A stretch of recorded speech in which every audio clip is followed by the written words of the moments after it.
Hello, hello, hello, everybody. I am here with Hector Navarro. Everybody say hi in the chat. Let me know if there are any issues, or else I won't know, and I won't be able to fix them. So let me know in the chat. For the kids at home a little bit, as people are starting to come in, Hector, tell everybody how you're doing. I'm doing good. I'm doing good. Thanks for having me, DJ. This is so exciting. First of all, yesterday was a great geek day. Mm-hmm. And I said before we started rolling, like, I love getting to chat about this stuff with you. So this is great. So thanks for asking me to come on to the show. Always a blast to have you on. Where is the chat? Can I look at the chat? You can. You know Can I? what? I need to send. Hold on. Let's try this. Let's try Yeah. this. I'm going to send Yeah. you the link in the email I sent you. This is the first time I've Okay. done this because people have been asking, and Sure. I like everybody else. I'm figuring out the way we're doing this. So I just sent you the link. Let me know if you can pull that open and you can look at the chat. Okay. Okay. I am waiting to get this link. Danny Hang M on, it is, hasn't. is Hang on. letting me know that it's sounding good. Okay. Wonderful. Okay. Wait. Here Wait, we wait, go. wait, wait. Oh Oh, snap! Oh YouTube. snap! Beautiful. Look at Yeah, that yeah, thumbnail. That's great. All right. Let me pull yeah. this You sent up. me an amazing picture to work There with. we go. There we go. And then I can just pop out the chat. Boom! Beautiful. Boom. Boom, So baby. So I don't there's have the to. chat. So now you've got extra. You guys have extra eyeballs on there. You need to be fucking active in the chat. We're watching you. Cool. It looks like we're sounding good. We're looking good. And let's just go ahead and go live into the episode. Awesome. 3, 2, 1. Hello, everybody. Welcome to another episode of Only Stupid Answers. My name is DJ Wooldridge, and with me today, I have the amazing Hector Navarro. Hector, say hi to everybody. Hi, everybody. What's up, chat? I see you here in the chat.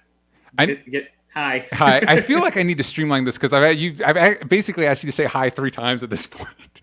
I'll take it. Which is not. It's okay. I feel like it's not fair to the guest, but we'll figure it out. It's friendly.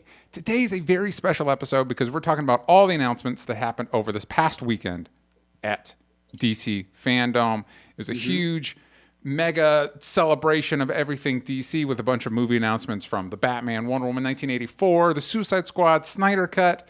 A big exciting thing for me is the return of Milestone Comics. A bunch of cool stuff. Before we get into it, Hector, did you have any thoughts, just general thoughts about the event? Yeah. Yeah, man. I was, like a lot of people, really, really, really impressed throughout the entire day. I thought that it was really cool for DC to do this as a substitute for Comic Con. Yeah. It made me realize how much I actually did miss Comic Con. Yeah. It made me think, you know what, Comic Con's not going to be the same after this because I can guarantee you companies are looking at this and how they were able to pull it off.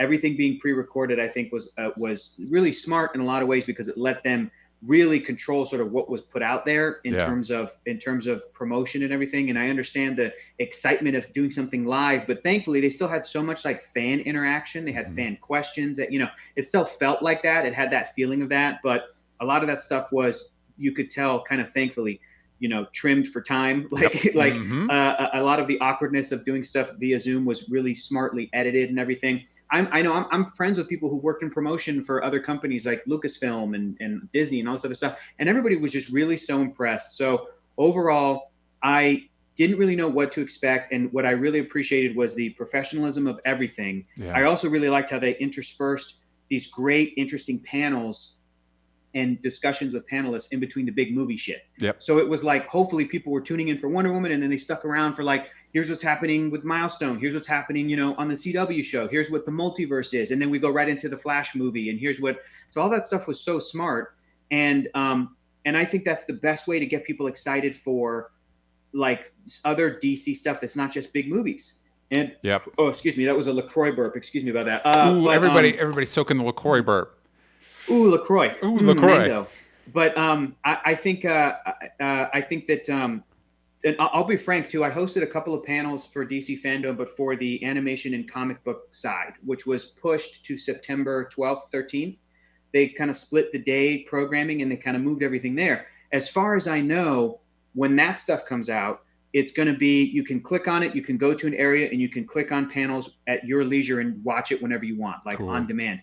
And there's a part of me that's like, I kind of wish they didn't do that. I kind of wish it was appointment viewing again, and they lined up all the panels, and you would have to sit through, but then enjoy a panel of like comic book artists talking about stuff, and then you get to see some animation stuff, and then some, Harley Quinn TV show stuff. And then Yeah. like I wish that it was, and because it was exciting that it was appointment viewing. And I was sitting at my computer watching stuff, and my girlfriend and my roommates were like coming in and out of the kitchen and everything. I was like, if you guys want to watch this is Wonder Woman panel.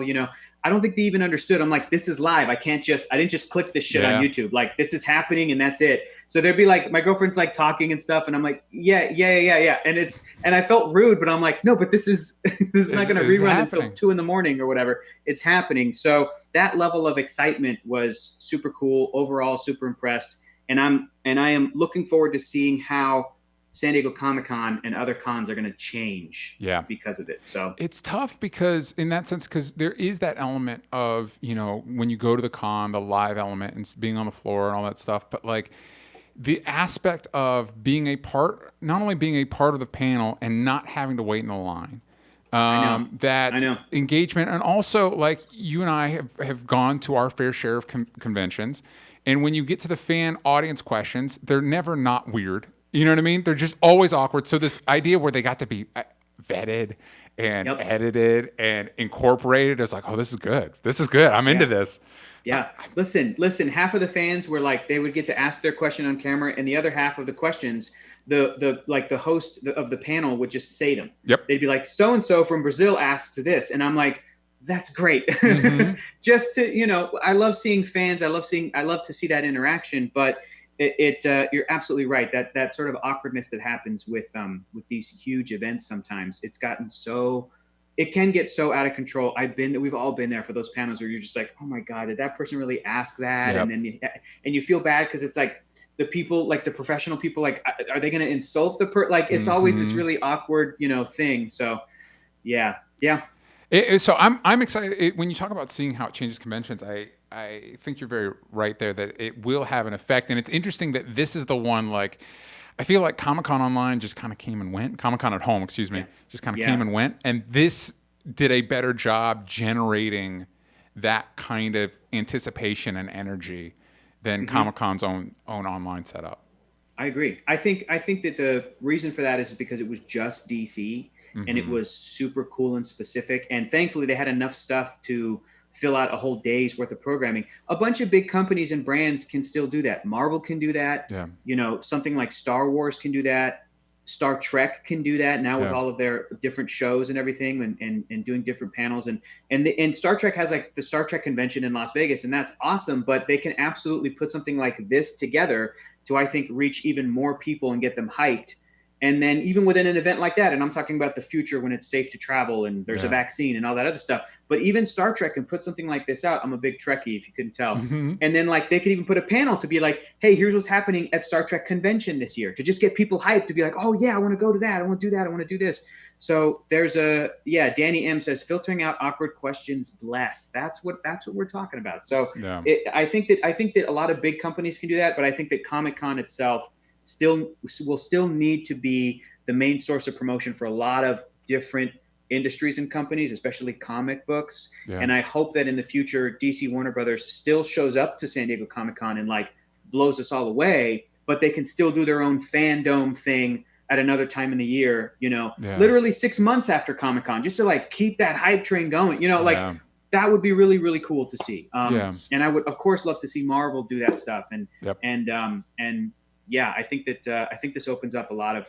I'm hoping a lot of companies that work with big brands like this were really looking at it and paying attention and going, oh, okay, we can do this, and this is something that can really benefit us. Well, and I gotta say, just to briefly address an elephant in the room. Obviously, there was a lot of concern after DC basically got gutted, DC Comics, that they're like, well, this is happening 2 weeks before, and a couple of days after it happened, I'm like, that has to be intentional. And they know it's like the rule of like, if you're going to say but, make sure you put the positive thing after the but, so that's what people remember, because they'll forget whatever you said before but. And so it's like, hey, we're gutting DC Comics, but DC FanDome, you know what I mean? And it's like, and you see how they've turned the hype and the attention. It's like, that was intentional, because now we're all looking at the really cool things, and we're not talking so much about the sad part. I know, and we're not so much talking about, like, Jim Lee in that interview was saying, like, we're probably going to move everything from DC Universe over to HBO Max, and that the DC Universe experiment basically failed, and And that's a real big bummer too, because I felt like I feel like I still feel this way. I'm not sold on HBO Max because I don't. It's just like too much for me, you know. Mm-hmm. And I never felt like the HBO brand itself, that like the letters HBO, like that channel was like all entertainment for all ages. I never felt like that. Yeah. It has always felt like, to me, I would have gone with something like Warner Media Yeah. as the streaming service, or Warner Or something. Because WB when I Max or something. right, Yeah. WB Max. When I think about WB, I think that's Looney Tunes, Animaniacs, DC Comics, you know, amazing Oscar-winning movies, like Yeah. all of that stuff. So for me, I always felt like DC Universe, in theory, could work if there was a place for everything DC that existed to be there. Yeah. But because of the way that the world works and all the legal issues and rights issues, and I just remember being like, man, when DC Universe launched, it was so cool. The promise of eventually everything will migrate to this was so exciting. And then HBO came out with Watchmen, and I'm like, man, if Watchmen had been a DC Universe exclusive, would have changed the game. Yeah. But I totally understand why that never could have happened. But it's still such a bummer. Yeah. You know, so I was always sort of rooting for, yeah, Danny M says keep DC Universe as the comics like Marvel Unlimited. I agree. I think that's going to happen. I hope that like that community can stay intact, because it's a really cool little community. The message boards there are great. So, you know, I am still hopeful that like a DC specific thing can get really fleshed out. I go like, look, I got HBO Max because I'm watching Lovecraft Country. Yeah. We're trying it out for a month. My roommates and I are bouncing around each month to like, who's paying for it, just to watch it, just to watch Lovecraft. And I'm poking around in the DC tab, and I'm like, this is cool, but just like a lot of the tabs on HBO, I'm like, this is cool, but where's this? I love this thing. We're missing this thing, you know. Hopefully it can get really fleshed out and be successful and give DC fans what they want. But you're absolutely right. I mean, I think DC has been going through some seismic changes recently. Yeah. And this thing was a good reminder of like, man, there's some movies coming out I'm super stoked about. I love these worlds. I love these characters. I'm rooting for these creators. I'm hoping that AT&T and Warner Brothers like have a good plan for their comics line, and that it's not just, you know, AT&T and corporate people coming in and being like, well, how much money do we make off of that really? Because it's like, yo, that's if they stop doing comics as we know it, and I'm not saying that that's what's going to happen or whatever, but I'm thinking worst case scenario, like if stuff like that changes, then it'll be a domino effect, and it'll be like, well, how can comics survive without the big two, without the big, you know, DC?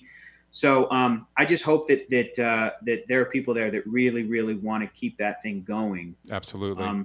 But with the milestone announcement, that did make me hopeful, because I'm like, this is straight comics, and it's February, and it's 2021, and they've been working on it, and they're going to keep working on it. So and also there was a little bit, you know, like everybody, I had to schedule eating breaks or little breaks, and I was only able to check out a little bit of Jim Lee had a moment where he was just talking about the company. He was talking a little bit about trying to, and he mentioned this a little bit in the interview he did after all the DC stuff.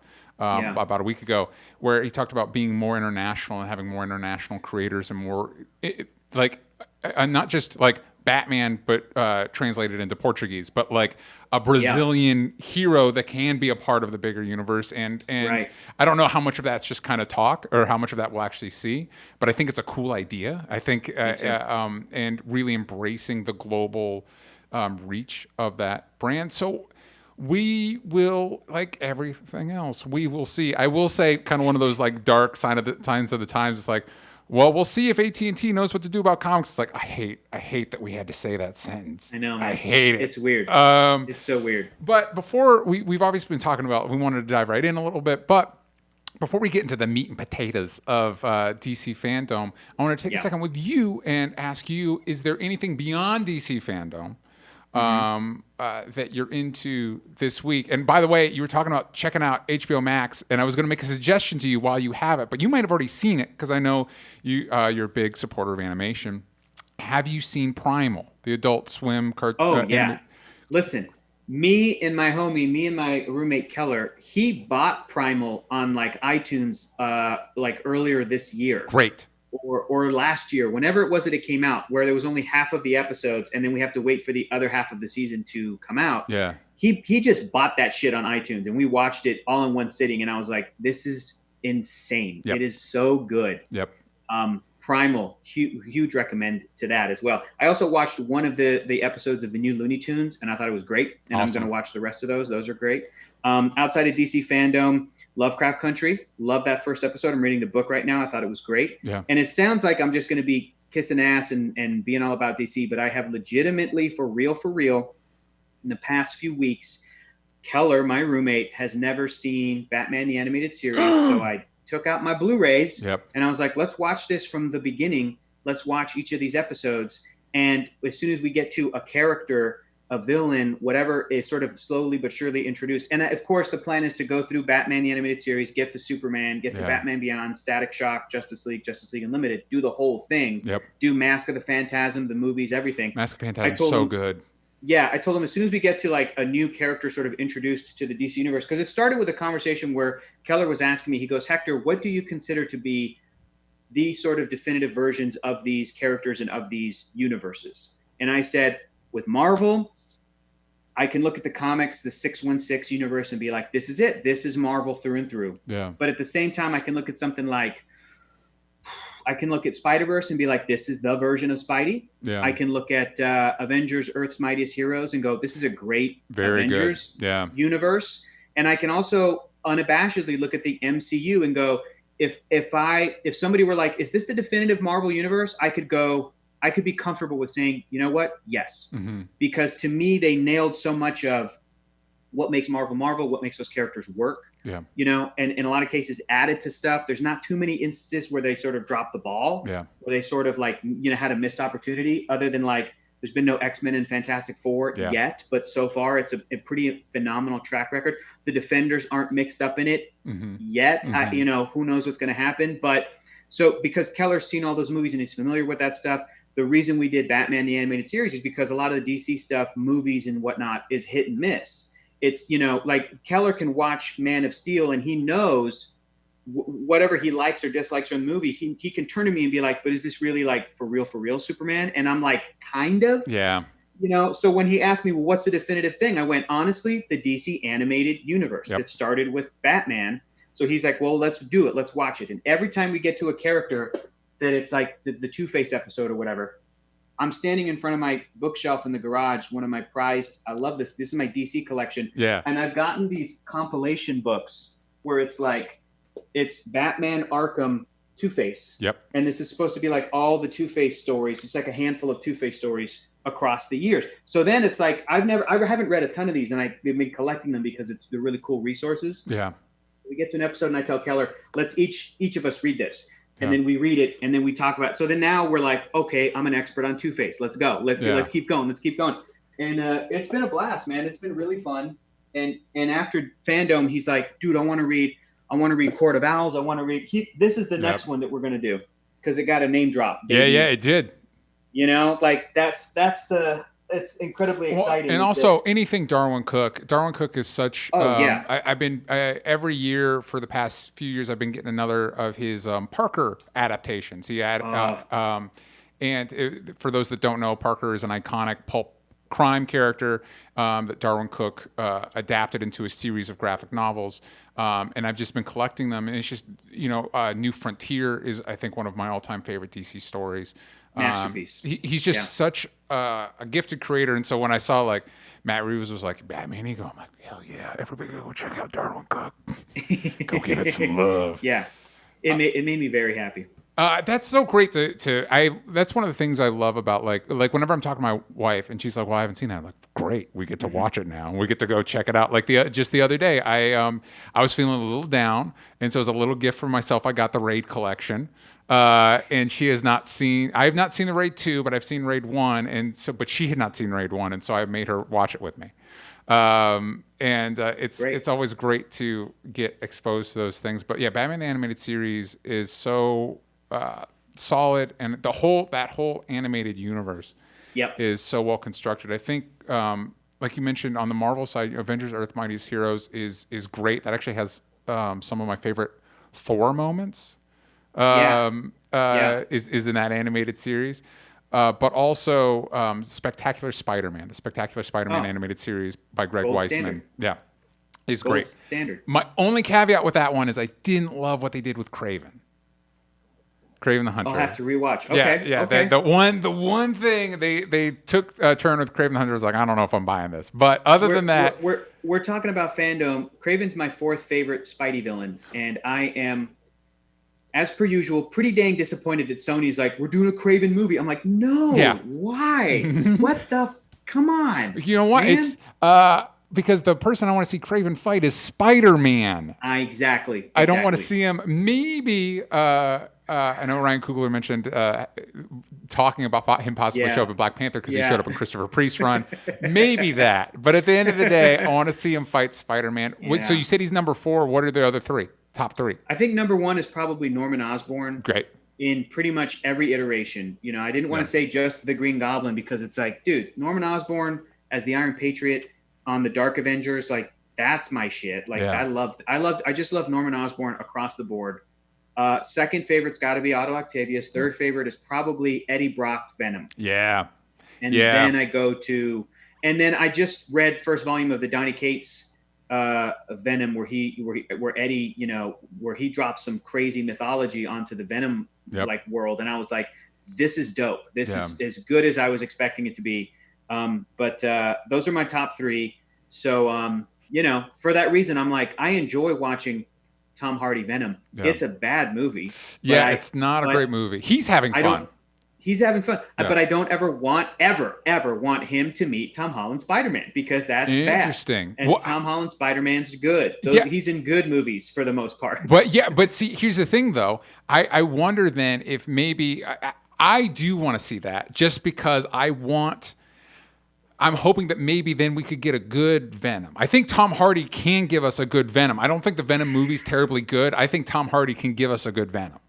I'll tell you what, if you give me a opportunity to merge those, but you go, but here's the thing, Marvel Studios and their producers and their people, they're going to hire, like, it's going to be like John Watts and his team that has Eddie Brock Venom in their Spider-Man movie, not the other way around. Mm-hmm. It's not going to be borrowing Tom Holland and nothing else from the MCU and putting it into a Venom Sony movie. I want to see the Marvel Cinematic Universe, Disney Marvel Studios people borrow elements that they want to borrow, and then straight up just be like, this is a different universe than the previous movie. So like whatever was in your movie, it doesn't count. We're going to say the alien symbiote is from this planet, and the Guardians of the Galaxy referenced it. Mm-hmm. And now, like, even if Tom Hardy's still playing Eddie Brock, I'm like, yeah, I don't care what you did in your movie. That movie doesn't count. It's not part of the universe. I You know gotta. what I mean, it's almost like, I'll say this. It's almost like if Deadpool gets to do anything with the MCU, Yeah. that does not automatically make the 20th Century Fox X-Men movies MCU canon. No. That's not how that works, No. right? It's fourth wall breaking. It's bringing over Wade Wilson. It's bringing over Deadpool and then mixing it up. I'm okay with that. I don't want it to just open up and be like, okay, now every Sony movie that they're doing with Spider stuff like counts. No. Well, according to that Morbius trailer, you might not be getting what you want. I know. Yeah, you might not be getting what you want. But I will say, as I feel like Venom being your number 3 tells me that, it reminds me that you and I are of the same generation, because I know Exactly. older generations are like, Venom, what's that? I'm like, get out of here. Venom's great. Don't give me that shit. I love Venom. Venom's sick. Venom's awesome. And Yeah. Venom. The secret of Venom, I think, is a lot of like the seed of what makes an iconic comic character starts with them looking cool. And then as time goes on, people add to it and the mythology grows, because it's not like Otto Octavius was coming out of the gate like a richly defined character. He just looked cool and he was a good bad guy. And then over the years, he's really developed. But I will say, as a Venom fan, I couldn't help but feel like there was a little bit of a missed opportunity that you have Spider-Man in a big galaxy-spanning crossover where he goes Yep. to another planet and he Yep. doesn't pick up the symbiote suit. It's like, it's all, you could do it. It's all right there. For the first time ever in the history of Spider-Man in movies, you Yep. could legitimately just do the Venom story. Yeah. But they were going to dust him. So that was more important for the Thanos story. Yeah. I totally get it. But, you know, look, man, rarely can you mash together a bunch of really big, great comic book moments into one movie and have it work. I would say the best example is probably Thor Ragnarok, because it's Thor versus Hela mixed in with some Planet Hulk. Yeah. And I'm like, I'm okay with what they took from Planet Hulk without going full Planet Hulk. I get it. I would be okay with pulling the Peter Parker finds an alien black costume out in outer space and bringing it home. I'm okay with that. But you know what is going to take precedent is he has to get dusted by Thanos. It's the Infinity Gauntlet. Like, that story was Secret Wars, not Infinity Gauntlet. So, you know, I get it. I was hoping, I don't know, man. I still have hope that we can get that at some point. I have hope that, and this will never happen, but that Sony will play ball and be like, look, let's just split profits on all the Spider-Man stuff, but have it all be connected. Yeah. And we will work with Marvel Studios to just get these movies done. But the trade-off will be, yes, we'll lose money. We'll lose half of the money with each movie. But the trade-off is that the movie will be good and be well received. And we can keep making them, because they're going to run Venom into the ground. They're going to come out with Morbius, and it's going to be probably bad. And people are going to, you know, the critics' reviews are going to be bad. And that all that does is mean, like, okay, now that's like an untouchable thing. You can never do anything with the character of Michael Morbius anywhere, especially not like in the MCU. Well, and that's a bummer, because the MCU just got Blade. Like, they're going to do Mahershala Ali Blade. Yep. And speaking of that, like, being something running the ground, it's like, I know that, like, the last thing any general audience person probably wants to hear is Phoenix, right? But now you have, like, the X-Men could go, I know, with the Guardians of the Galaxy and Captain Marvel, and you could do like the legit Phoenix saga with as a big company-wide crossover. Listen, you could do the legit Rogue gets her powers from Carol Danvers. Absolutely. You know, you can do that stuff. The good news for the X-Men, and I think for Spider-Man, is that I think they cast Tom Holland young to be like, we got you for 10 plus years, dude. Yeah. We got you for 20 years. We're going to let you play this character until you're 38. Yeah. Like, if they wanted, and he could be the mascot for the whole time. But this Sony deal is really, it's touch and go, where for a minute, like, Tom Holland was like, I don't want to do just Sony movies. I want to be in the Marvel Studios movies for a reason. Like, these are great. Yeah. You know, this lets Peter be Peter in a larger world, instead of being cut off or isolated. And, you know, I worry that because of that stuff, it will eventually turn into, okay, well, no more Tom Holland in the MCU. And it's like, well, then what the hell? Yeah. What are you going to give us? Yeah. It's not all about just stuff being connected, but it's about, don't limit yourself if there's a story opportunity or a character moment where, I mean, my God, even if they did want to do Tom Holland versus Venom, it's like, you know who helps defeat Venom is Mr. Fantastic with the, like, there's just great little story opportunities, and for Peter Parker to exist in a world where he doesn't. I can't remember the last time I read a Spider-Man comic where there's not a mention to the larger world. Yeah. You know, where there's not a mention to, like, the Avengers or something. So yeah, and I do, and I'm still holding out hope. Fingers crossed. I want to see Spider-Man hang out with Daredevil, and on that note, I still want to see Daredevil hang out with Black Widow. Yeah. Just I want to see it. Maybe in a flashback. I don't know. Yeah, I just remembered that's like that. Well, I know a movie's coming out, but it really kind of can't happen. But oh well. I know. There's a lot of stuff that I am really bummed about. I'm bummed that Peter Parker and Jessica Jones aren't the same age. Yeah. Well, I mean, they went to high school together. They could be now, because I don't think any of the Defender stuff counts. I see what you're saying, but then that also bums me out too, because I'm like, I know nobody likes Iron Fist or whatever, but I mean, like, Mike Coulter's great, you know, Charlie Cox is great. Like, let him come back. Let Kristen Ritter come back. Like, I think they all did a great job. Vincent D'Onofrio, just bring, you know, like John Bernthal, an amazing Punisher. Yep. I'm bummed that we're never going to get Captain America meets Ben Grimm, the Thing. Yeah. I'm bummed that we're never going to get, you know, but it's okay. It's that'll be fine. Yeah.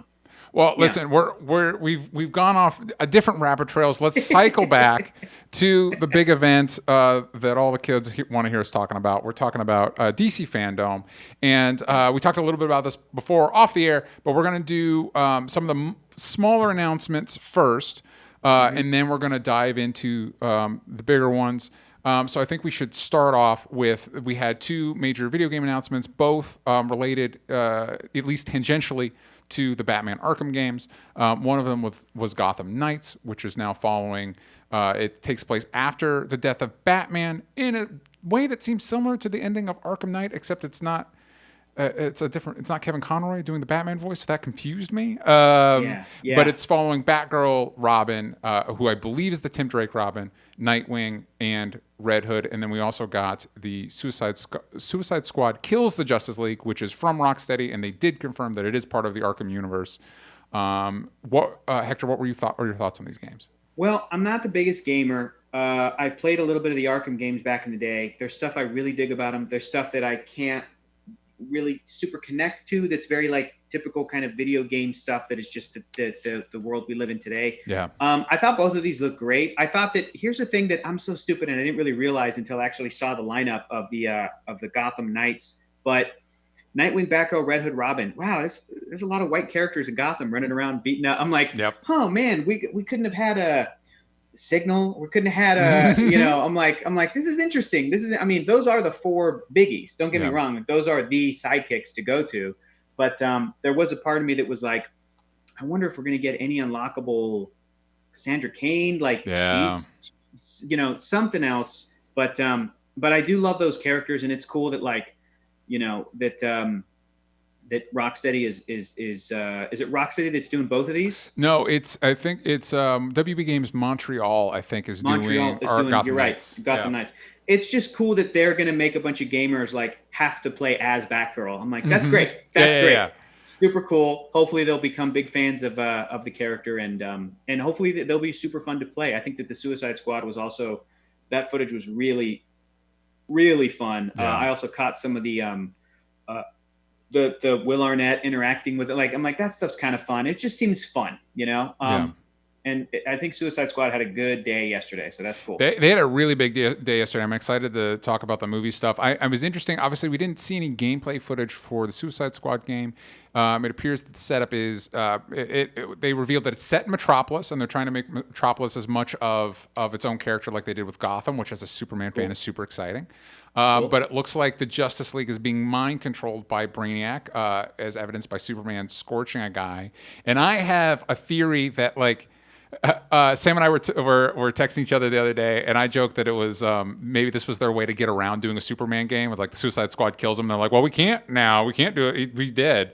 But yeah. I actually think what might happen is one of two things. One, it is hard if you want to revisit the character of Superman in the same universe. You're creating some difficulties for yourself, even though he's mind controlled. If he's scorching people to death, there's just some difficulties there. So I'm wondering if perhaps what appears to be the Justice League is actually clones created by Brainiac. And so you'll go through the game as the Suicide Squad, murder Superman, murder the Flash, murder everybody.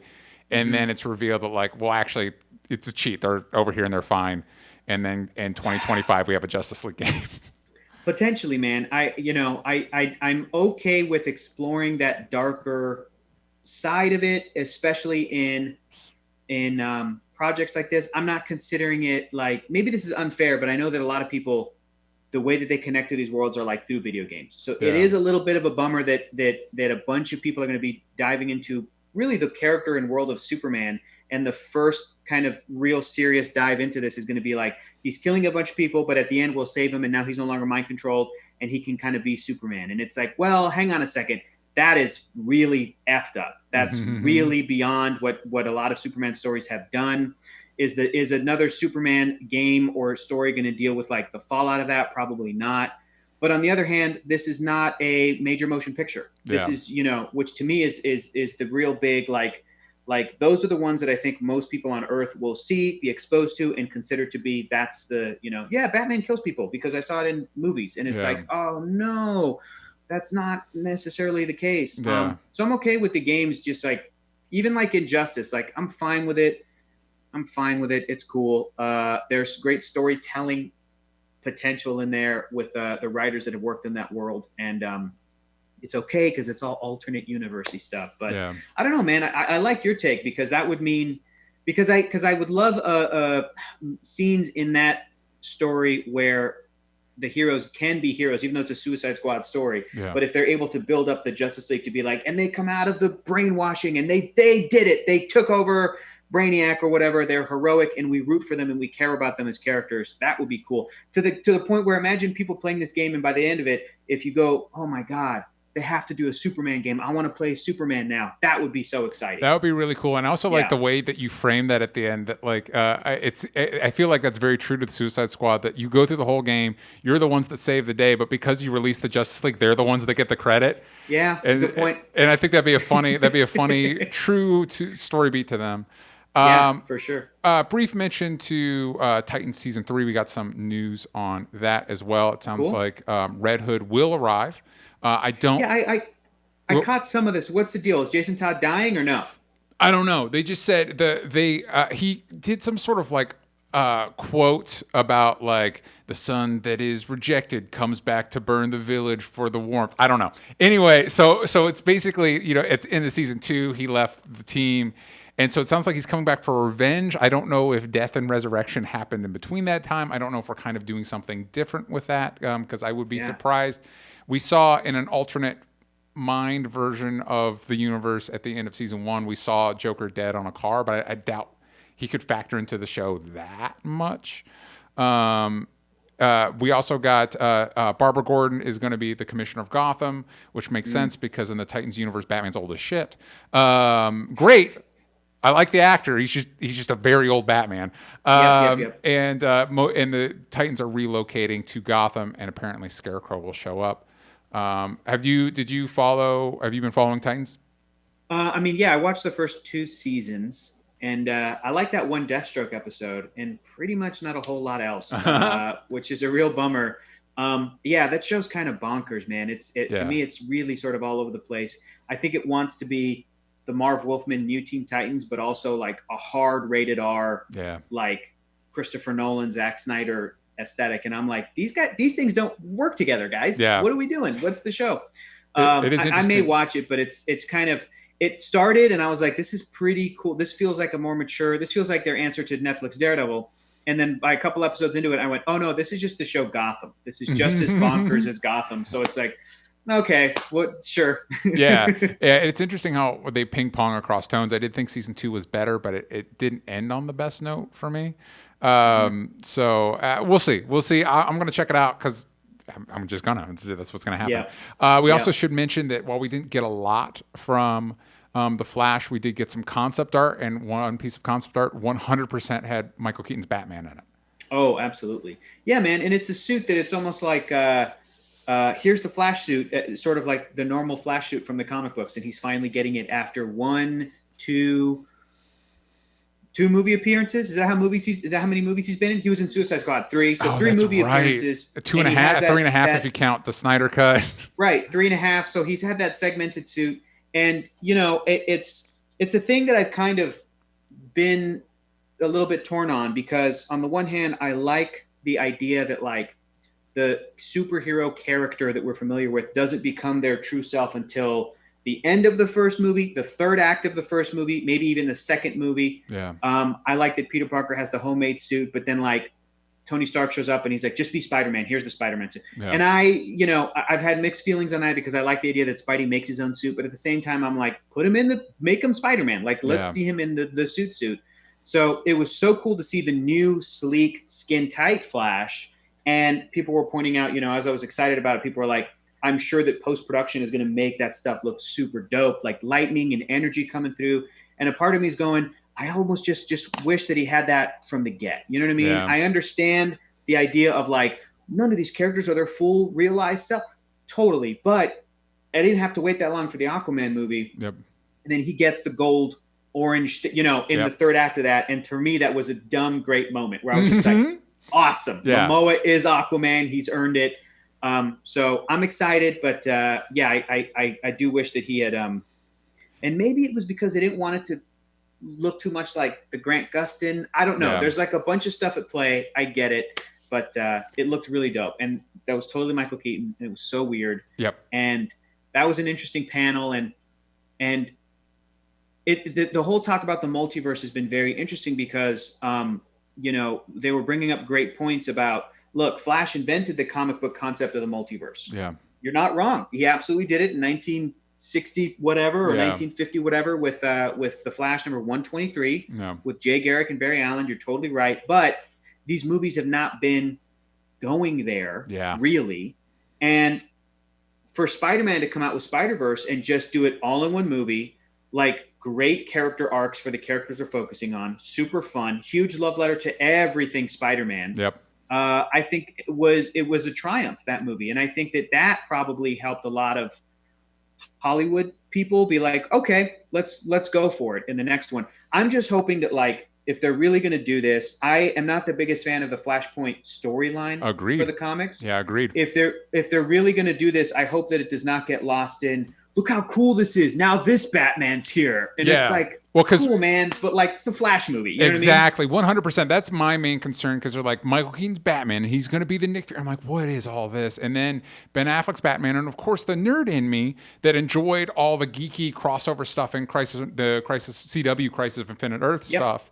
Yep. Is like cool, Ben Affleck and Michael Keaton. But the Flash fan in me is like, but I want a Flash movie. I actually don't even care if he travels through time at all. In the first movie, he could be fighting the Rogues. That would be cool, you know? Yeah. So I'm worried that it's kind of like, I think Tom, as an example, I think Tom Holland's Spider-Man is probably the best live action iteration we've had. But I've been frustrated that all of his movies have been more concerned with Iron Man than they've been with him. And I get that. I'm worried that Flash is going to be similar with Batman. Like, hey, what's going on with Batman? It's like, well, it's a Flash movie, so I kind of don't care. Yeah. No, I get that. I think the difference is that, to me at least, it feels like, and maybe I'm giving them way too much credit, but it feels like, again, they cast Tom Holland young because they're like, hey, man, we're getting 8 Harry Potter movies out of you. Yeah. This first one's just the first one. Like, you're a kid, you're in high school. We're in this for the long haul. And there will be those classic Spidey, just Spider-Man moments.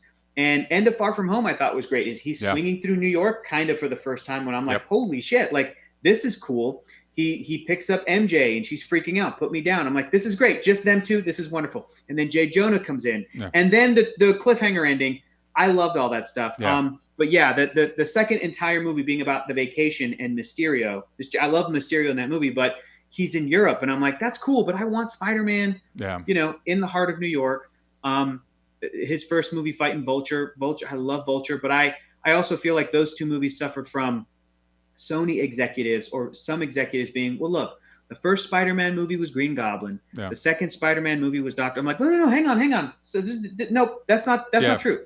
We have to move past that thinking because you could potentially be cutting out great and necessary character stuff just because, well, a previous movie that we did 20 years ago had that character, so we're not going to use that character. God, it's like, it has been 20 years ago. It has been 20 years ago. Shit. There's a reason you did that character. There's a reason. But Christopher Nolan avoided all the big Batman villains for Batman Begins, but by the second one, he goes, "Okay, I've earned it. I'm doing Joker." Yeah. I'm not gonna just keep running through all the rest of the villains until we run out before I decide to start over. We're starting over.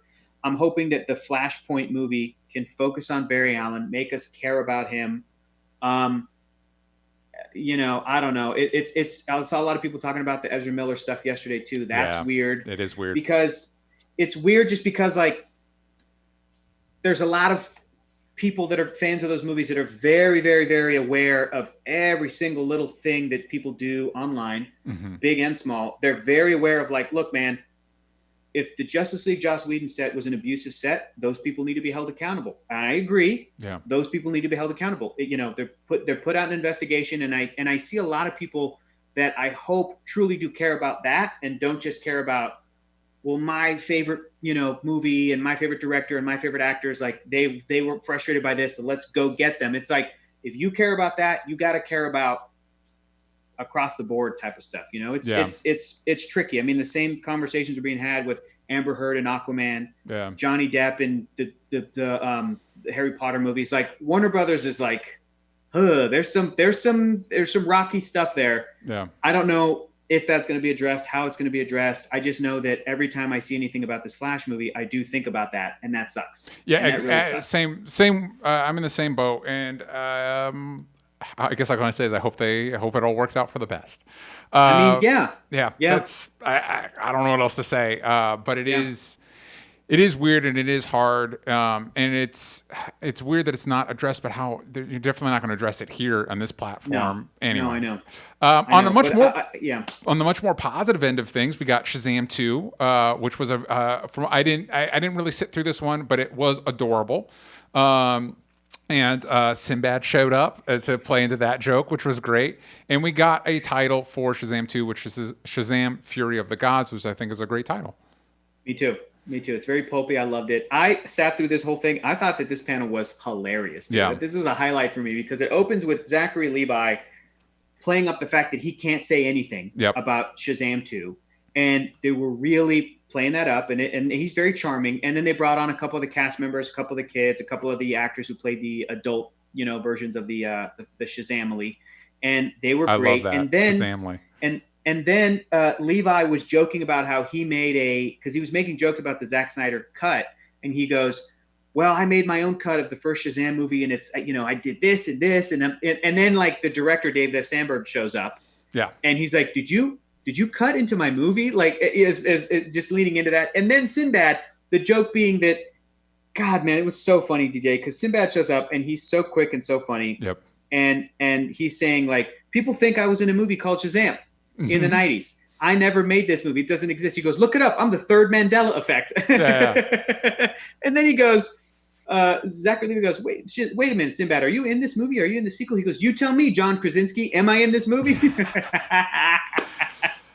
That's so great. Funny. That's great. And I got a special shout out to Faith Herman, who plays young Darla.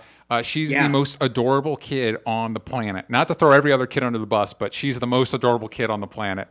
Every other kid is a gross piece of shit compared to Darla.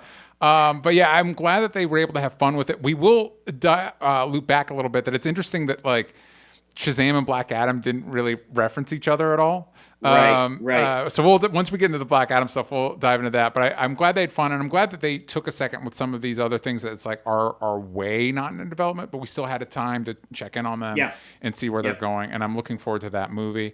I also, before we get into the major stuff, I've got to mention we talked a little bit about up front, but there was a panel for Milestone returning, which those that are not familiar, Milestone Comics was a DC imprint in the 90s that was focused on, it was primarily black creators focused on black characters, but not just that, it was a tremendously diverse lineup of characters that is still, to this day, bleeding edge. Like, there is a trans character, there's just everything, as somebody who they experimented a little bit in New 52, integrating those characters into the DC fabric, and I've got to be honest, I'm kind of bummed that it didn't click, because I think the DC universe could benefit tremendously from those characters being incorporated into the wider fabric. But February next year, we're getting more Milestone Comics. It sounds like they're going to be primarily digital first.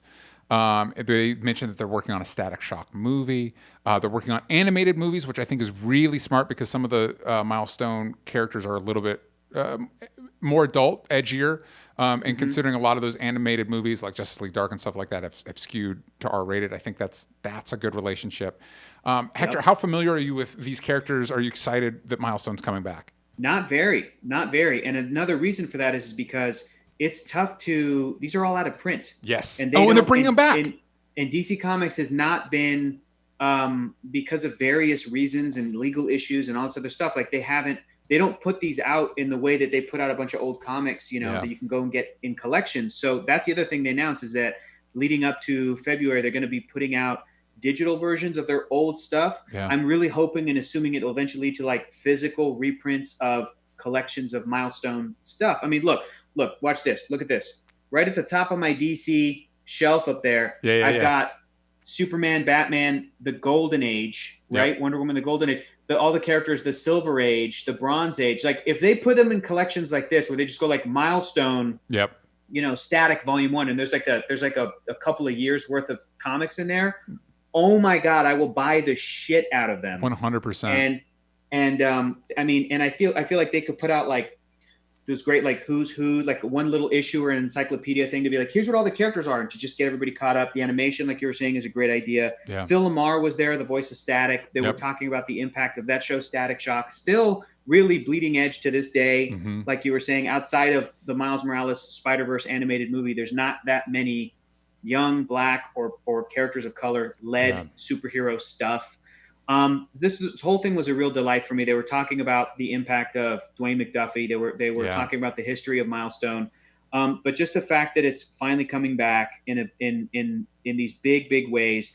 Whether or not this stuff, like how far along in development it is, I don't know. I don't care. But the fact that people like Reginald Hudlin and Dennis Cowan we're talking to Warner Brothers movie people, so we're doing a feature film. Hold them to task. That's what I'm talking about. Put that shit out there. To be like, we're making a Static Shock movie. There's no reason for there not to be one. To really have people go ask Warner Brothers executives, what's the deal? What's the update? What's the update? What's the update? Because I remember I had a chance to talk to Dennis Cowan when he came by DC Daily last year. Hell yeah.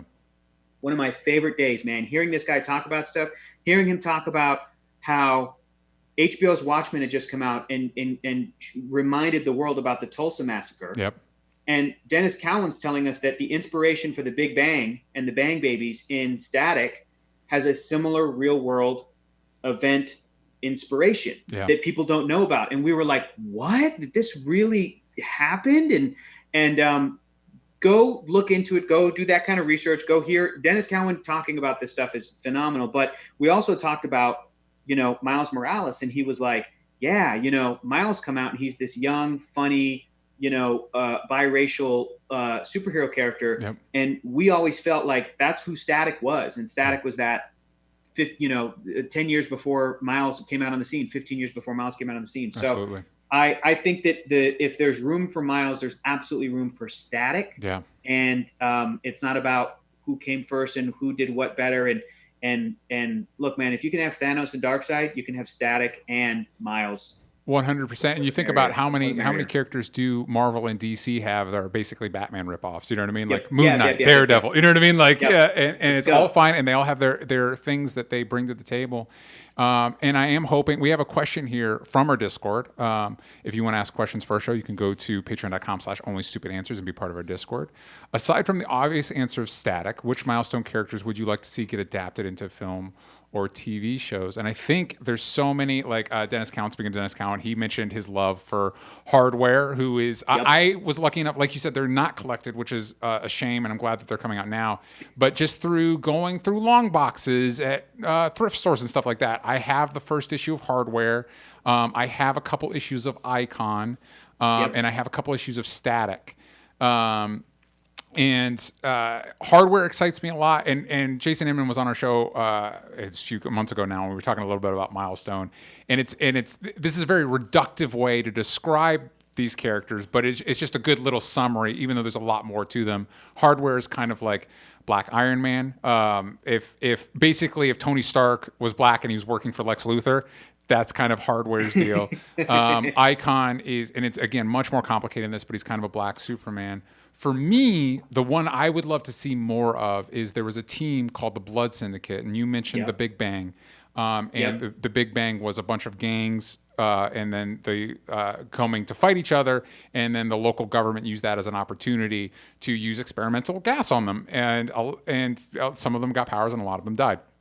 The Blood Syndicate is a combination of the remainder of these gangs coming together to form a new gang, and I cannot think of another anything quite like it that we have in comics or movies or TV shows. Like maybe in that they're more anti-heroes than heroes, maybe like Suicide Squad, but their goals and their methods and their ideology are completely different. I would like to see them do something with that, again, just because it's such a unique, there's so many unique characters in that group, and it's such a unique premise. That's what I would like to see more of in movies or TV shows. I can't wait, man. It's going to be so exciting. People online were saying, well, because they announced this like 5 years ago, they announced Milestone. And for various legal reasons, it hadn't happened. And for the fact that in the past 5 years, so much has changed in how the rest of the world and sort of non-black people in the United States are now talking about the black experience and now talking about trying to get justice and looking at police reform and looking at police violence and And I'm like, man, if some of that stuff doesn't seep its way into some superhero stuff, Yeah. and what better like universe or brand to be able to tackle some of this than milestone characters, like that is 100%. so it's kind of incredible that the timing is what it is now, and can't wait to see it. Yeah, 100%. And I will say my one caveat is, as much as I love Reginald Hudlin and Dennis Cowan and stuff like that, I do hope they start. It's cool that a lot of the old guard is coming back to support this. There's so many young, up and coming writers and artists of color that I would like to see brought into this so that they can make these stories speak to young people today the way Milestone spoke to young people back in the 90s. Totally. You're absolutely right. You're absolutely right. So here's hoping, fingers crossed, more Milestone. Now let's get into the big guns, the big guns. Let's talk a little bit about, let's start off with the Snyder Cut. Zack Snyder basically had his own panel with his Justice League coming in to relay questions to him, and they showed footage of the trailer. And I don't know about you, Hector, it looked like the trailers of Justice League before the movie came. It's just we've got this movie. I think my main takeaway is this. I feel like that trailer was made for Zack Snyder fans because I think he was like recalling and referencing his use of Hallelujah in Watchmen. Yeah. That was a thing that became a bit of a punching bag on the internet. And I think it's Zack Snyder being like, okay, you think it's stupid? You think it's dumb? It's in my trailer. and I didn't love the song usage. Kind of took me out a little bit. And Agreed. It is a bit distracting for me. The footage did look great. The footage looked like it did look like BVS, and it also reminded me, I'm like, I don't know what was cut. I don't know what was redone. I hope that if there is a bunch of work that was done by special effects teams, I used to work in visual effects. I used to work in 3D conversion, which is different, but I understand a little bit about that process and how hard that job can be.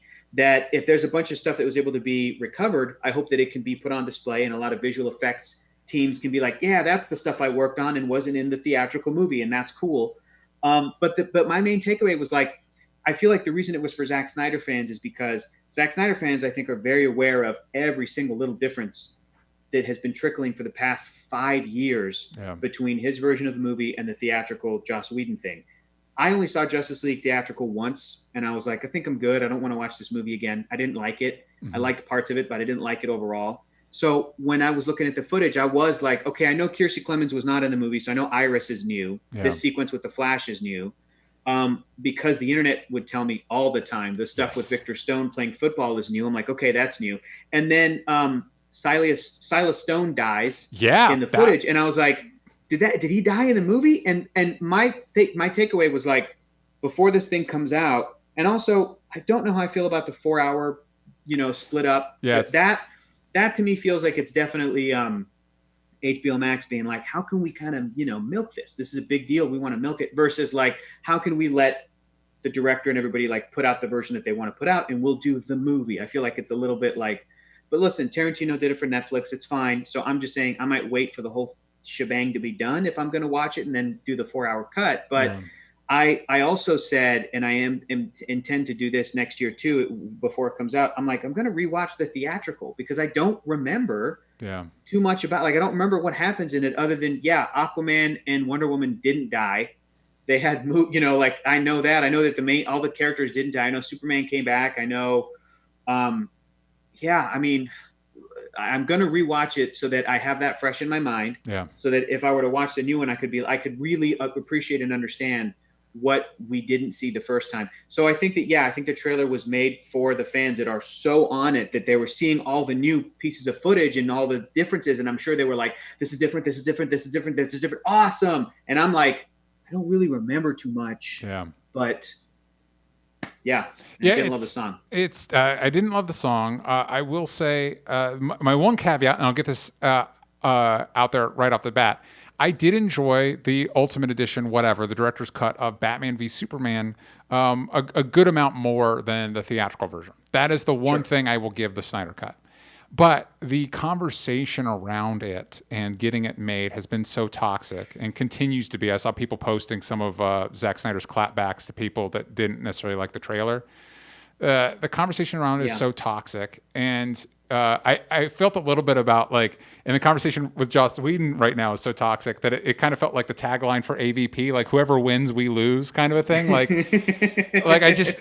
I don't know. I enjoyed the theatrical cut of Justice League, and I have not in the past really liked Zack Snyder movies. I think the trailers for his movies inevitably get me excited for the movie, and then the movie's kind of disappointing. Oh, listen, man, that Watchmen trailer, with the beginning is the end, or whatever, like that's like an all-timer trailer. Like that shit was dope. But I think that's fine. I think you're right. I think there's been a lot of, I mean, I know I've been on the receiving end of some stuff, which is really frustrating. I've seen a lot of my colleagues and everything when it comes down to, look, not everything is made for everybody. Yep. I think DC FanDome yesterday showcased that perfectly. Like DC is such a strong brand that they have different stuff for different people. They're not trying to make everything for everybody.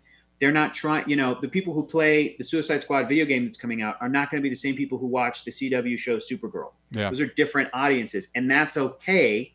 They're not going to be the same people that are necessarily going to be into Shazam versus going to be into Wonder Woman 1984 versus going to be into the Batman, Matt Reeves, which looks really dark. Yep. So I think that understanding that and being okay with that is something that a lot of fans need to kind of understand and kind of and recognize and be aware of, because I have no problem with people liking or disliking stuff.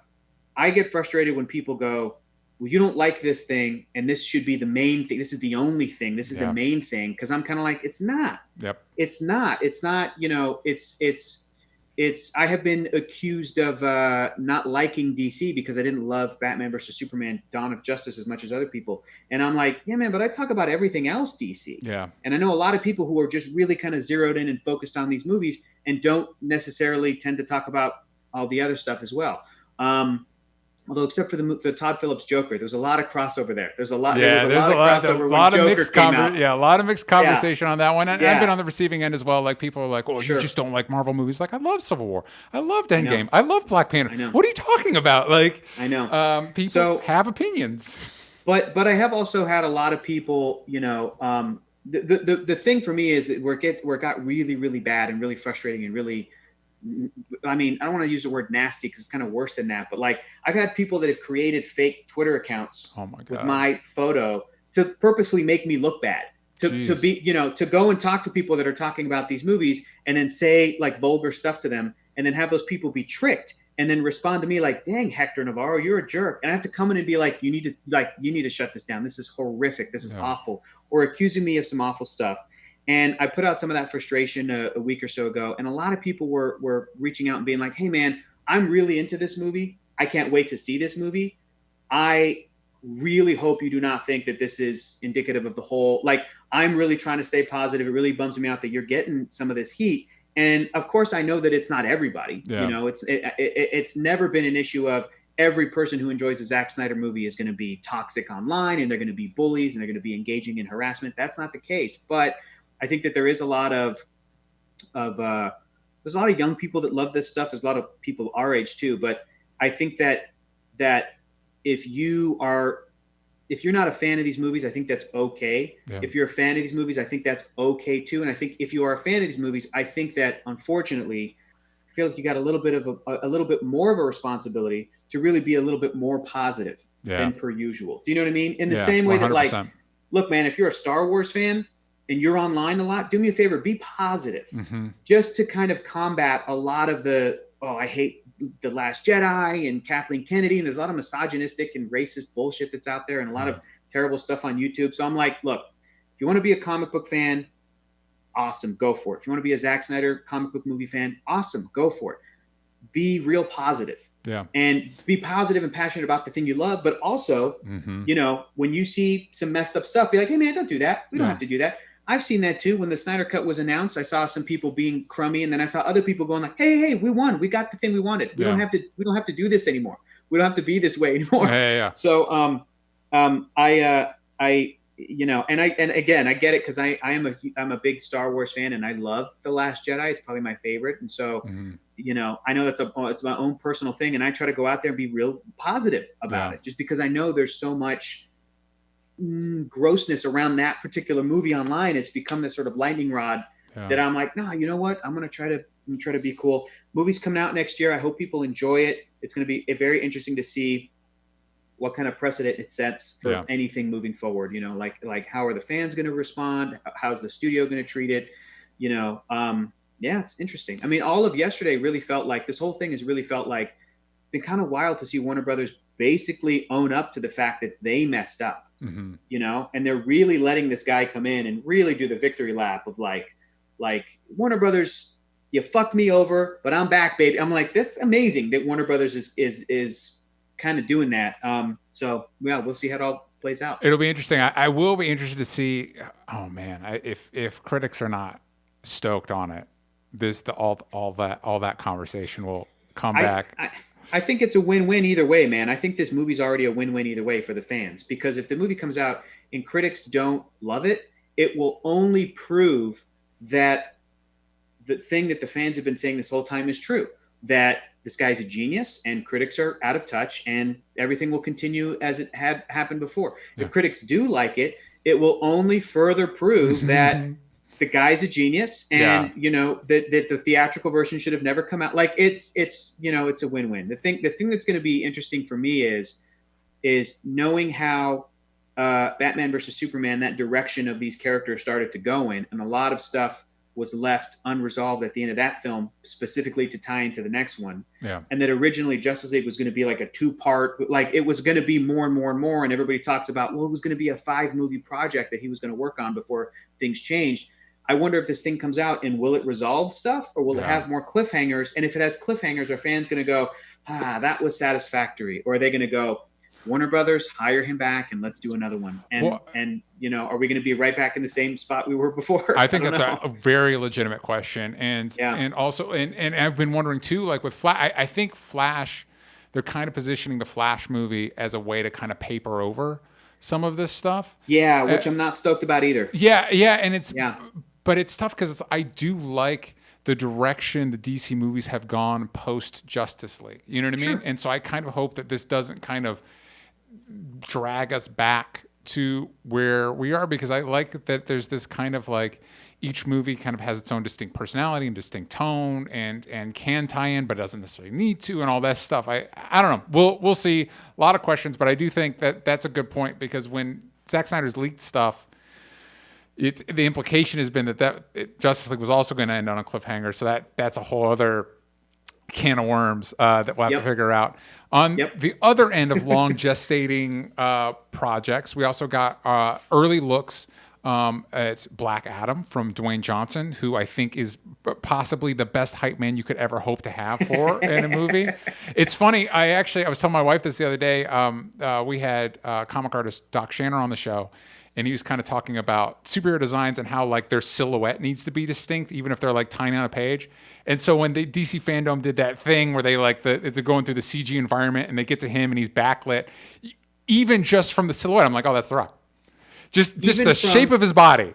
Even from like a digital, like 5 miles away. Yeah. You're like, oh yeah, that's The Rock. And you hear a voice just going, I've been waiting. Yeah, and you're like, that's Dwayne Johnson. Oh, that's Dwayne Johnson. That's Dwayne The Rock Johnson. And I'm immediately excited for this movie.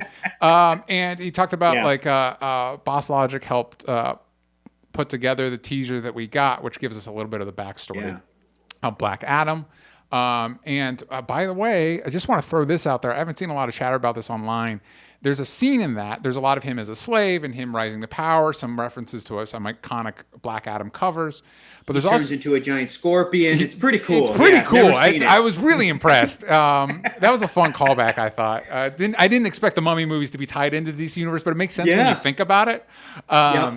There is a moment where this purple crystal floats by his face and half of his face becomes skeletal, which makes me think that maybe that's a nod to Eclipso, who also got a tease at the end of of Stargirl this year. So if it is very cool. Yeah, if it is Eclipso, his stock is like way on he's gone from the C list to being like on a bunch of shit all of a sudden. Well, not just Eclipso, but like the Justice Society. That was the thing that really impressed me. I feel like I had heard that what's his name, Noah, the actor, Centrino or I think it's Noah Centino. Noah Centineo Yeah. was cast in it as Adam Smasher, and I was like, huh, that's weird. Okay. Yeah.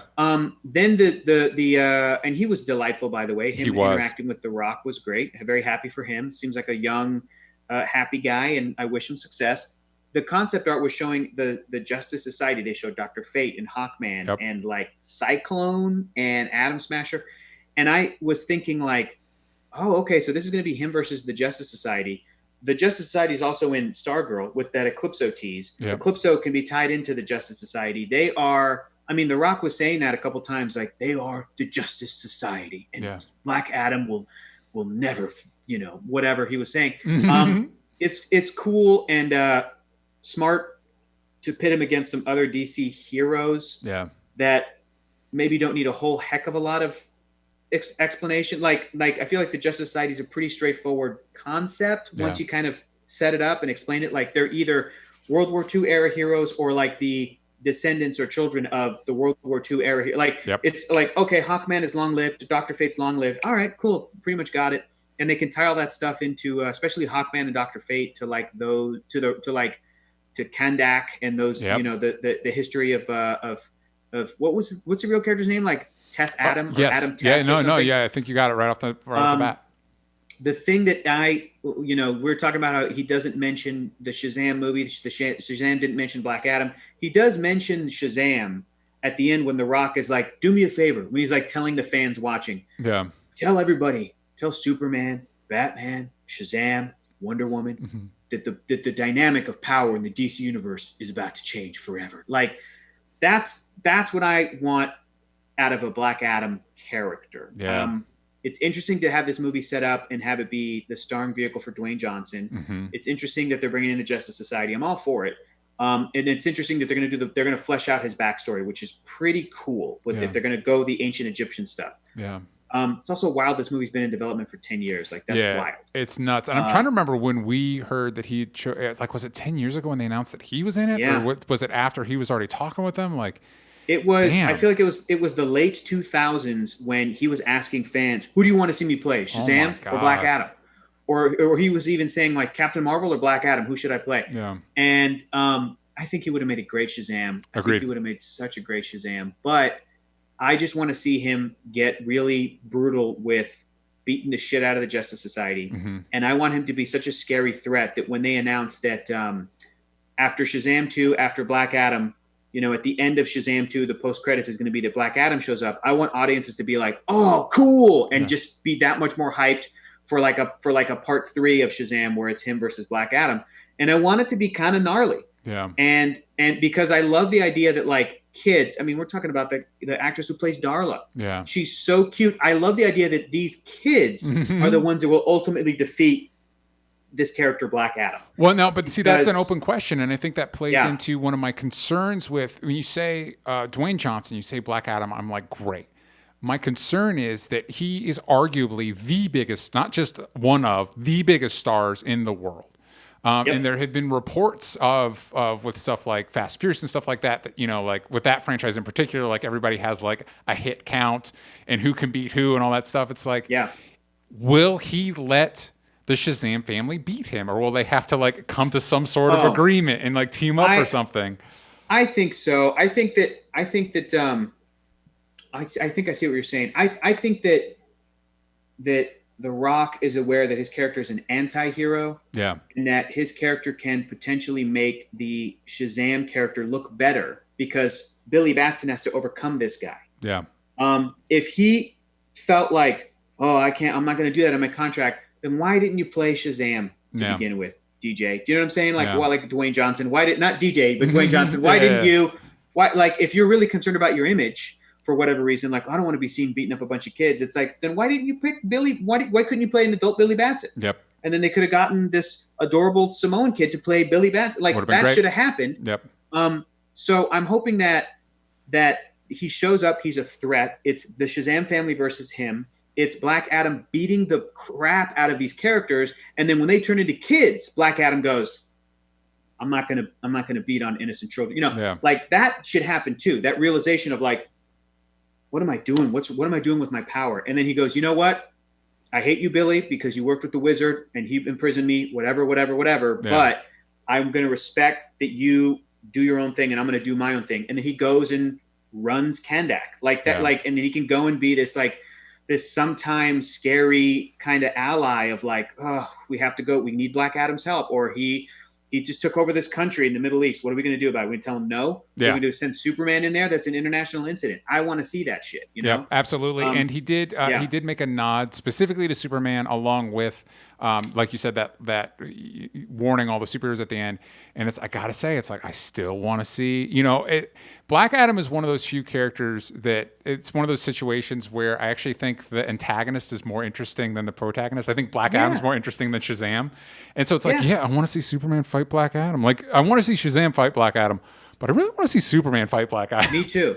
My idea would be, you give Black Adam the movie, he fights the Justice Society. You feel for him. It's really cool. It's really badass. It's really great. Then we get the Shazam movie, I think, that comes out after. Yes. Like a few months after. I think so. Fury of the Gods, yeah. Shazam 2, and then they go on an adventure, and it's them growing, and they're all kind of getting a little bit older, and then at the end, there's like a post-credits or mid-credits or tease right at the end of the movie, Black Adam shows up. Yeah. Like maybe the events of the movie Black Adam don't happen until, they show up on the news right at the end of Shazam, and it's like, oh shit, he's out. He got free. Then I want to see a Shazam 3 exclusively where it's Black Adam versus the Shazam family. Yeah. And if at the end of that adventure, there can be this mutual like, fine, I'll leave you alone. I'll do my own thing, but it's still really brutal. I think the challenge here is exactly what you said, DJ. It's making Billy Batson a character that we root for to defeat Black Adam, who's a very interesting character that you can also understand his motivation. If you can give me a story where you are like on the edge of your seat being like, come on, Billy, like, what are you doing? Come on. And by the end, you're cheering and going, yes, it was specifically these 5 or 6 kids in their Shazam powers that is the only thing that could have defeated Black Adam. It's specifically the way that Kid Brain works, their innocence, their heart. If that is successful and comes across in a movie, then at the end of that movie, The Rock can be like, okay, you did it. It's almost like a Killmonger Black Panther experience where Killmonger, he's right, but he's still going to lose at the end, but he changes Black Panther, and Black Panther understands like, okay, I need to change. In this scenario, I feel like Black Adam would be Panther. Yeah. And he has a perspective, and then the kids come in and they go, you don't have heart. Like, let's us teach you from the perspective of a child what the world is and what you can be. And then Adam like realizes, but then give me another Justice League movie. Yeah. Bring back Henry Cavill, Ben Affleck, Gal, everybody, Momoa, and have the Justice League go up against Black Adam. Yeah. And then it's insane. And then Shazam has to fly in there. And then Adam almost listens to Shazam. Do you know what I'm saying? Where he's like, because of my mutual respect for you, and because of our last, my last adventure with you, you're the only one that could talk some sense into me, or you're the only one that could defeat me. Yeah, I'm into that. And also, you're also touching on something that I still really want to see, because we've had over a decade of the golden age of superhero cinema with the Avengers movies and all this stuff, and we have yet to see good guy team versus bad guy team. We have yet to see, the Avengers versus the Masters of Evil, or the Justice League versus the, Injustice Society, whatever iteration that is. And, now we have Black Adam, we have Black Manta from the Aquaman movies. It's like, we could do it. Cheetahs. Bring him back. Yeah. Like, bring back Joe, bring back Jesse Eisenberg. I don't give a shit. Who cares? Bring back Leto. Put him in there. Yeah. I don't care. Let's do it. As long as we doesn't send any severed pieces to anybody in the cast. We're good to go. Speaking of those villains, we finally got an official look of Cheetah in Wonder Woman 1984. This was a very fun panel. I think this and the Suicide Squad panel very definitely benefited from not only the movies looking great, because the movies look great, but also the cast clearly likes each other and likes spending time with each other. And I think there is nothing more endearing than seeing like, oh, that immediately endears me more to the movie, because I like you all, and I like that you all like each other, and I want to see this movie. What did you think about the trailer we got for Wonder Woman? First of all, real quick, the panel, I agree with those sentiments. When Linda Carter showed up, I was like, this is real special. And I hope that it means that she got a cameo in the movie. That'd be so cool. It would be bullshit if she didn't. It would kind of be bullshit. I almost understand it would be very difficult to give her a cameo in the first movie. Yeah. Because you're on the Themyscira. And you don't want to ask Linda Carter to put on a Greek accent. Like, I get it. Yeah. Okay. Then they go to World War II Europe or World War I Europe, Yeah. 1917. Sure, could be kind of tough. But then you're in the 80s in a mall. Yep. Like, you're like, if you go and read the original George Perez Wonder Woman run, Yeah. where he sort of re-envisioned her origin, pretty early on, Wonder Woman meets like a woman who's like, okay, I'm going to redo your image and do like, I'm like your PR agent. I'm like, that could have been Linda. Like, yeah, 100%. And in the panel, she said, hey, when I get to meet you, can I hug you? Is what Linda Carter said to Gal or Kristen Wiig or something. Yeah, Kristen Wiig, I think it was. Yeah. Such a big fan. And Kristen was like, I wish I could hug you now. And I'm like, they better be lying, because I hope that she was there on set for at least one day. Yep. Knowing how much Patty loves Linda Carter. So that was real special. The trailer was really cool and fun. I liked the first trailer more. Mm-hmm. But what I liked about this trailer is got a little bit more of a hint from Pedro Pascal's Max Lord. I feel like he's speaking with an accent. Mm-hmm. And Pedro doesn't have an accent normally. He has just like an American accent. Yeah, which was interesting because you normally when he plays stuff, he has an accent. So in the panel, Yes. I was like, oh, wild. Yeah. And in The Mandalorian, he doesn't have an accent. He just has his normal American accent. So in the movie, I feel like they're going to give Maxwell Lord a backstory of like, he's Greek. He is, Mediterranean. He is Themysciran or something. He is, something to come from Wonder Woman's world. The same way that like all the actresses, Robin Wright, everybody who played an Amazon in the first movie, they were mimicking Gal's accent. Yep, which was Because smart. Gal has that, right? Super smart to be like, okay, that makes sense. Regionally, this is where you guys are all from. So I think Maxwell being like, you can have anything you desire. Like a little bit of some Spanish something flavor on there was great. I thought Kristen Wiig looked great. And I liked the cheetah that we saw so far. Yeah. People were like, she's very CG. I'm like, yeah. What are you? The cheetah. Yeah. What are you going to do?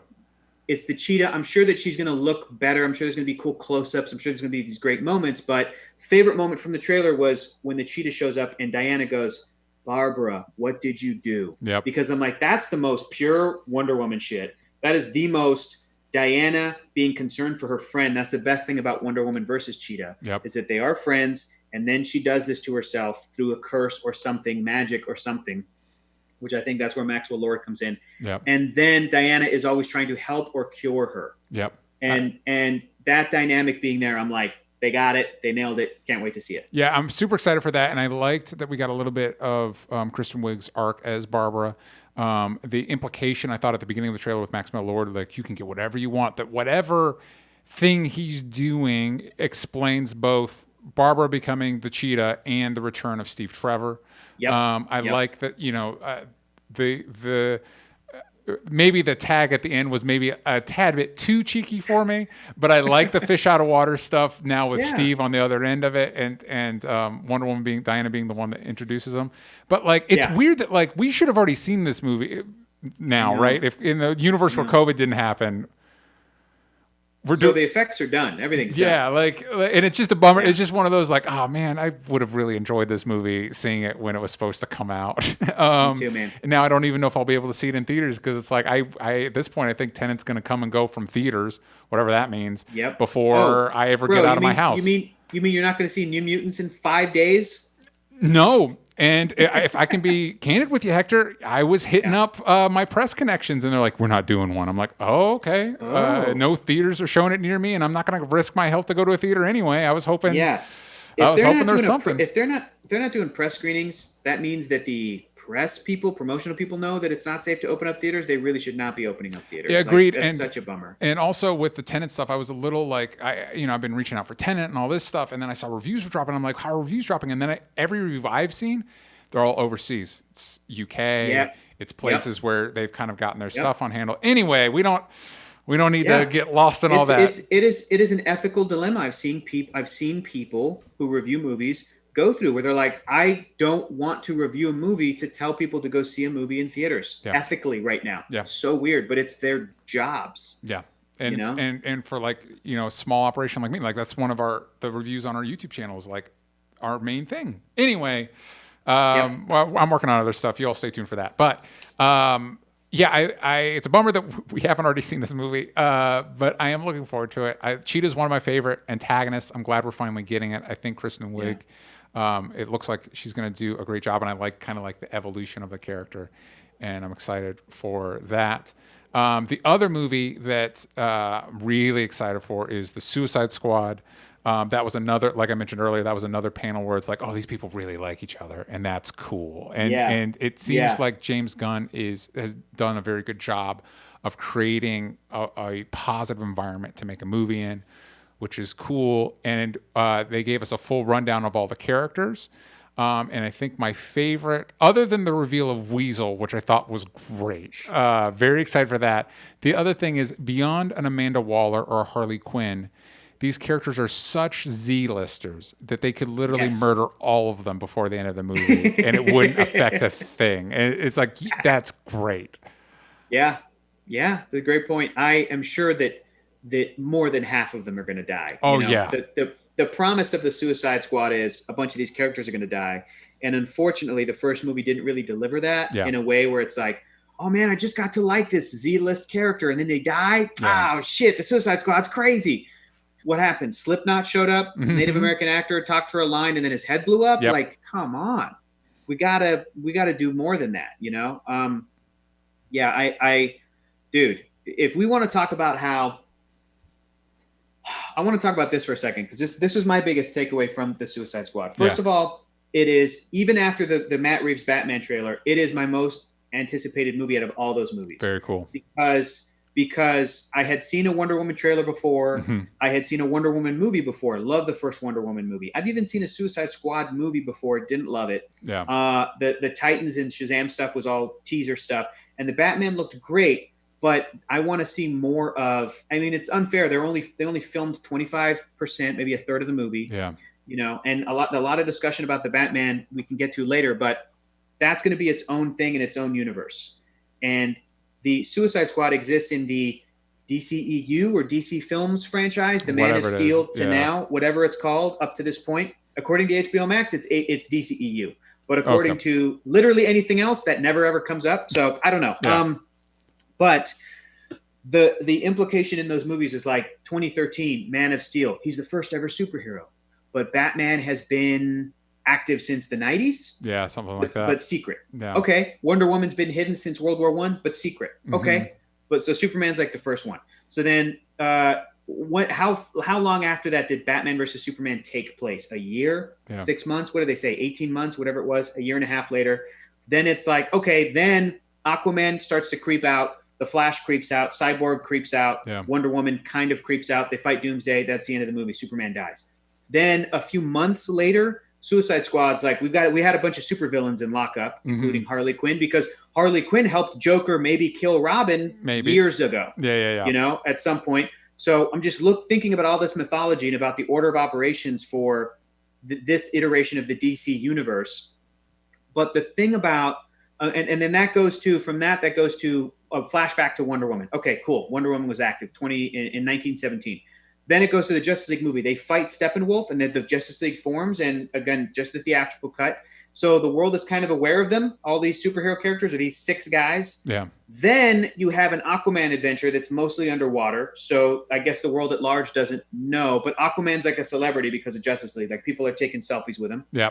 Then Shazam, the kid gets powers, and that kid talked about Superman and the attack on Metropolis, and it's all there. Then Birds of Prey. Am I missing any? I feel like I got them all. No, I think that's it. Then Birds of Prey, and that's more street level vigilante characters in Gotham over the course of a few days, you know, and no mention or necessarily need for Batman, but like, it's all these characters, and Black Mask has been active, and all these characters have been active.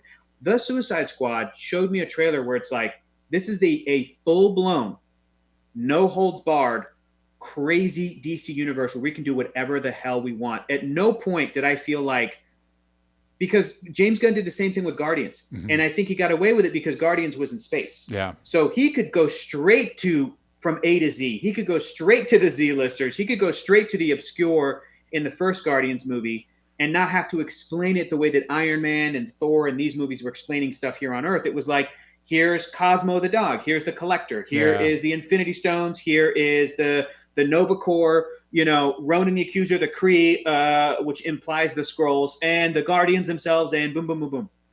And then in part 2, Ego, the Celestials, Mantis, a tease for, Howard the Duck, a tease for the Watchers, boom, boom, boom, boom. So this movie, I thought, would they let James Gunn do that? Because again, it has to work in that framework. Dude, he's pulling characters that I'm like, he said that Idris Elba is in jail for shooting Superman with a kryptonite bullet. I'm like, when did that? Yeah. How did that? Are we going to see footage of that? That's insane and so cool. And every character showed me that, because the fact that they're in jail means that they must have been active. You know, they've been around for a while. And it got to the point where, at least since 2013, superheroes blew up so much that if there's an assassin whose specialty is throwing a javelin, he's going to call himself Javelin and dress up in a colorful costume. And none of those costumes were shying away from the comics. Nope. None of those costumes were the muted, typical DCEU, like, grounded realism. It was like, we're going to put Rick Flag in a bright yellow shirt because that's what he looks like in the comics. Yep. So I was so happy and just blown away at the insane comic book kookiness. Polka Dot Man, like, it's crazy, man. So to me, that makes me feel like, okay, now to me, the DCEU, and maybe this is what it's always been to the fans of the franchise that I haven't been maybe that much of a fan of, even though I love certain movies. Now the DCEU to me is, do whatever the hell you want, director. Yep. Come in, look at all of our characters, do whatever you want to do Birds of Prey? Do it. Yeah. No longer do we have to do the stepping stone of, well, we got to do a movie where Harley Quinn is with the Joker, you know, then so that they could break up so that Harley Quinn could be emancipated. And then, you know, now it's like, we didn't need that first Suicide Squad movie. We don't need Superman to be like, I'm the first. Like, that's not what this world is almost acting as though there's been a DC cinematic universe just for as long as there's been an MCU. Yep. You know what I'm saying? And we're almost caught up to the present. And it's no longer building blocks of. So I say, dude, Aquaman 2 better have.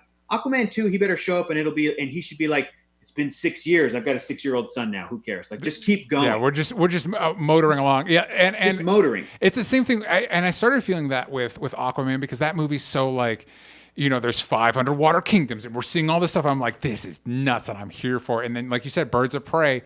And I think that's one of the things I like, and even Shazam and stuff like that, where it's this sense of, like, I think the appeal of the MCU is that feeling that, you know, it's all cohesive. It all has a similar tone. It's all this one package. And I think what DC is finding success in is, like, what if we didn't do that? Like, what if it was literally, like you said, James Gunn comes in and he's like, I want Michael Rooker as Savant, and I want Javelin, and I want Weasel, and I want this stuff. And you're like, yeah, fuck it.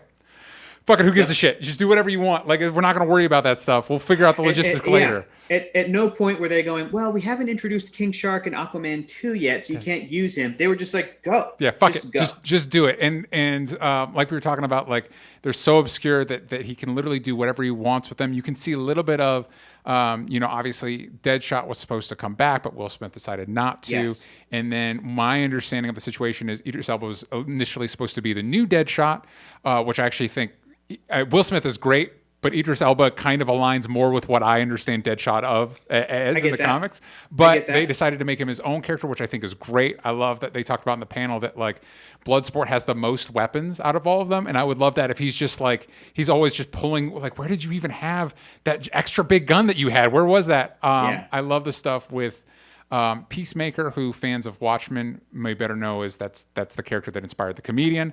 But he is such an insane character, because as they talk about in the thing, it's like he loves peace so much he's willing to murder anybody to make it happen, which is stupid. And I like that he's in there, and I like that John Cena seems stoked to play him. I got very excited for this movie when he talked about John Ostrander's run, when he talked about how, because I was a little concerned before we saw anything, that I was like, wait, what if James Gunn just makes it like a comedy, which isn't bad. It's just not really what I want. And it's like, oh no, it's when they were talking about, like, it's like a 70s war movie, but with James Gunn's sensibility, I'm like, yes, that's what I want out of a Suicide Squad movie. Dude, he has that actress playing a character named Ratcatcher 2.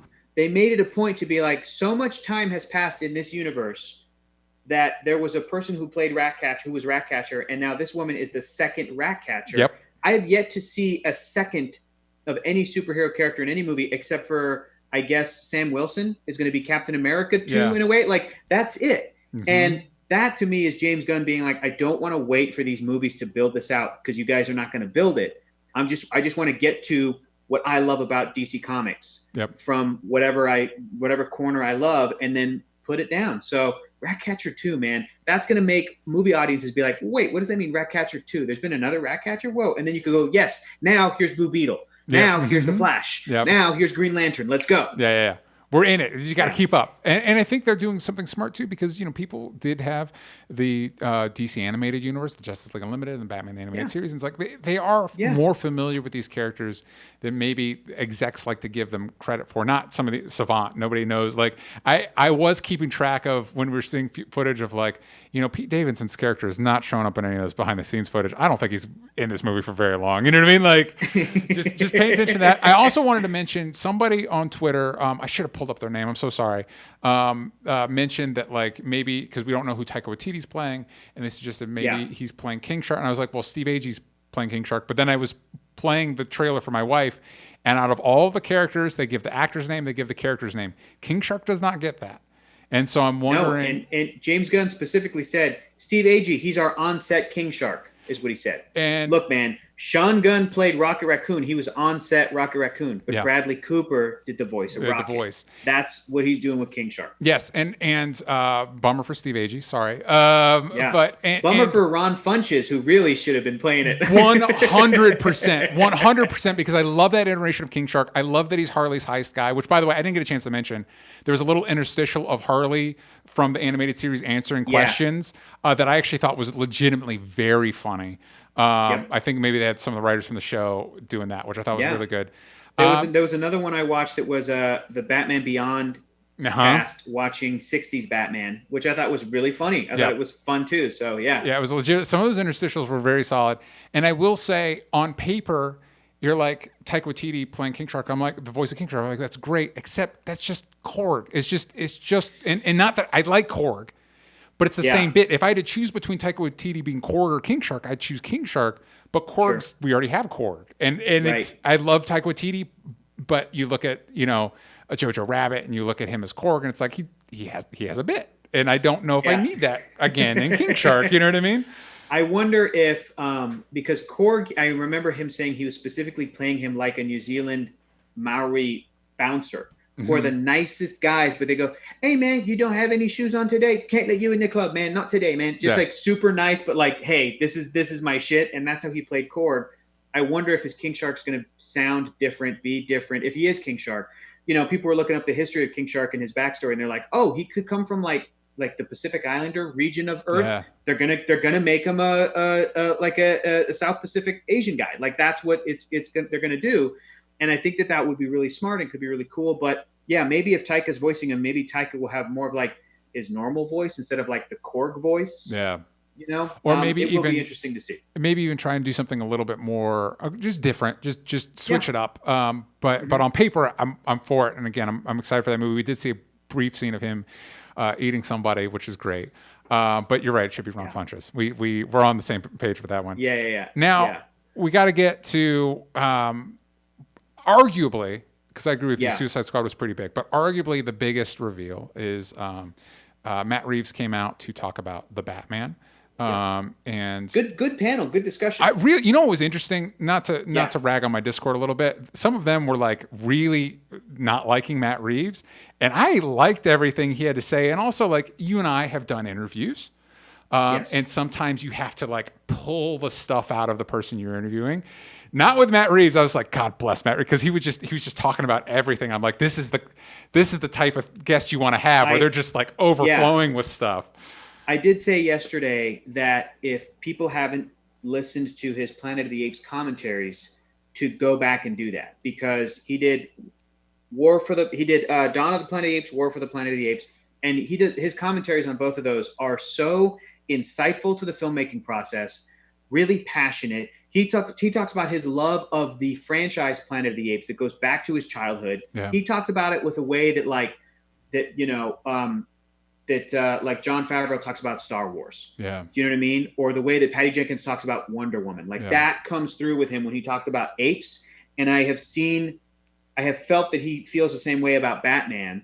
And the way he was talking about it last night was, I think was super interesting and engaging, and he's just very, very good at that. Yeah. And again, it did not hurt that he dropped, come on, Batman ego as the like Aisha Tyler was throwing him some softballs and some great softball questions from fans, which is great. But she's also like, give us a deep cut, something that fans would be surprised that influenced your movie. And I was just so happy that he didn't say, Dark Knight Returns, Yeah. Killing Joke, Yep. Batman Year Classics, yeah. One, Long Halloween. Like those comics are amazing and they're so great. But like that he went to Batman Ego made me go, this guy knows Batman from the comics. Yeah. And that's what's going to be coming through versus a filmmaker who wants to come by and remake a Tim Burton Batman or remake Christopher Nolan Batman Begins. Like, Yeah. I want to see guys like that. I want to see James Gunn guys. Yeah. I love Patty Jenkins' love for Wonder Woman.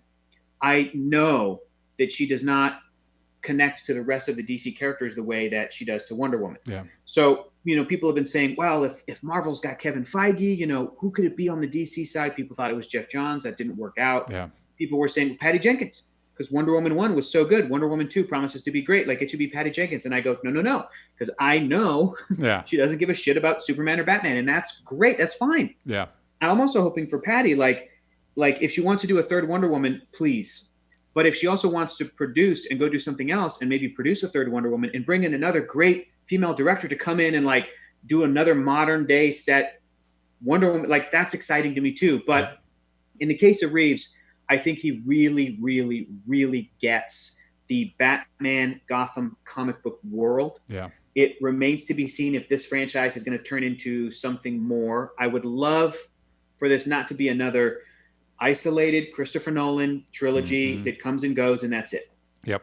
That sounds like I'm being a real shithead because it's like, hey, those are great movies. And at the end of the day, these should be movies first and foremost. And I agree wholeheartedly. But with the way everything shook out on the other end of the DC franchise, Ben Affleck Batman is already like an older Batman. Yeah. I know he can still play, but it's like a thing where it's like, this dude's been Batman since the 1990s and now it's 2020. I want to see Batman interact with Nightwing, Robin, Batgirl, Red Hood, with other Batman villains. I want to see him fight Clayface and Mr. Freeze and Poison Ivy. I want to see him be on the Justice League with other characters. I want to see him meet Booster Gold. Yeah. I want to see him talk to Plastic Man. If the DCEU gave us a Batman that's like, I'm 5 days from retirement. Okay, what's the game plan here? Marvel Cinematic Universe is like, Iron Man died, but we got other Iron people. Captain America retired, but he gave his shield. Don't worry. Like they know the backup. They introduced Carol Danvers, and they're like, but we're gonna give you Kamala Khan. Like they know to set up the plant those seeds. So my dream would be that this Batman movie is so cool, and it feels like a 70s Batman comic, but just set in the modern day. And it feels like there could be elements of Batman the Animated Series and going forward. And it feels like it could be like Scott Snyder Batman, Court of Owls. I want all that feeling, but I want the universe to be open to, not just Joker, but like Dr. Victor Freeze. Yeah. He mutated and now he's, or could a Robert Pattinson Batman ever meet a new actor who plays Clark Kent Superman? Yes. Could he ever meet a new Diana? Could he ever meet a new Hal or Barry or Arthur or John Jones. I want to see that. And I hope that Matt Reeves, because of his love of Batman comics, is not going to be somebody like a Christopher Nolan who's like not interested in the rest. Yeah. Or a Patty Jenkins who's like, hey, I'm not interested with that stuff. I'm not concerned with that. I'm just into this character. Not to say that Matt Reeves should be the Kevin Feige of a new DC franchise, but like, could he be a Jon Favreau who sets it up? Yeah. And this could be Iron Man 1. And at the end, something to the equivalent of a Nick Fury being like, you're part of a bigger, like at the end, some reference to Metropolis or reference to whatever, that could lead to this franchise being the one that feels like DC ground zero, like the DC universe from the beginning, which is something that I feel like I've never really gotten. Even in comic books, dude, every time they reset the universe, New 52, it's like, okay, cut to 5 years later. They've been super. And I'm like, well, I want to see the beginning of everything. I want to see everybody's year one. I want to see everything kind of merge and mingle and what it could build up to, the way that the MCU has basically done that for the most part. Yeah. Everybody's first adventure, and then they kind of met up later. So as far as the trailer, again, love seeing Jeffrey Wright. Super cool tone. A lot of people were discussing the tone and being like, this feels just like more of dark and gritty for dark and gritty's sake. And I'm hoping, based off of Planet of the Apes, that Matt Reeves is really going to give us a character. Yeah. I said this on the trailer reaction I did for Hyper RPG with Adam Lavick and Augustine Rios. You can go watch it. But I was like, I've recently been really into going onto YouTube and looking at people react to movies that they've never seen. Young people, like people younger than us that are like, I've never seen Alien, and they just like watch it and film themselves. And there's this one who she's so fantastic. This young woman, but she's probably our age, never saw Iron Man. Yeah. And she watched the first Iron Man movie, and to see her connect with the character of Tony Stark, first starting the movie knowing virtually nothing, just being like, I know Iron Man, Marvel, the Avengers movies, like I know that. She saw maybe a Guardians of the Galaxy movie, but then she starts with Iron Man 1. To see her connect with Tony Stark, and for everything in that movie to just keep coming back to Tony, to Tony, to Tony. Yeah. And then by the end, for her to be so on board with it, I'm like, that's what I want with Batman. Yeah. More so than people kind of had that with Michael Keaton Batman in '89. But you go and watch that today and you go, this is also, there's so many other things happening. It's Jack Nicholson's movie. It's all about the set design, which is gorgeous. He does get top billing. Yeah. Then you cut to Christopher Nolan, and he does a lot of that stuff too. But I think a lot of the Christopher Nolan Batman movies are focused on, well, how do we make the concept of Batman real world? And they go through those hoops of like, okay, well, he's got to order the different parts from here and this and this. And there's great character stuff in there too, but I still feel as though it's difficult to get into the head of Bruce Wayne and to kind of know him and see different angles of him. So I'm really hoping that this movie can come out and people can go, whoa, I didn't know that about Bruce Wayne. Now I think of him as like a real dude. Yeah. You know, and I can't wait to see Bruce Wayne interact with, I'll say this, and then I'll stop talking, DJ. I'll say this and then I'll stop talking. If this movie ends with Andy Serkis being like, I got tickets to the circus, Master Wayne, I'm going to be like, oh my God, yeah, please just give me a legit Dick Grayson young kid who he adopts in the second one. Yep. And becomes Robin. Like if I could have a Batman universe where the director isn't embarrassed by Robin. Yeah. Because to me, Robin represents, again, the rest of the DC universe. Because if you can buy the concept of like a 12, a 15, 16-year-old kid who is Cirque du Soleil trained and is this incredible acrobat, and then he loses his parents, and then Batman's like, you can come and live, you can be with me, man. Yeah. And I'll help you through this because I went through it and I'm fucking Batman. And he goes, oh my God, that's awesome. I want to be like Robin Hood. And then they do it and you buy it. That's DC. Yeah. Because that stupid ass idea is so great. And it's basically, if you buy that, you can buy everything else. You can buy the Justice League, Superman, the Teen Titans, the Doom Patrol. Everything else, I think, could fall into place. And if this sequel could have Robin, dude, like a real Robin. 100%. I think you hit right on it. Like if there's one thing, because I'm with you. Like I want, and I think that's, again, going back to, that's kind of where I like where DC's going, is where it's connected. Aquaman and Birds of Prey are connected, but what matters more is their tones don't need to match. They need to be their own distinct movies. I like that.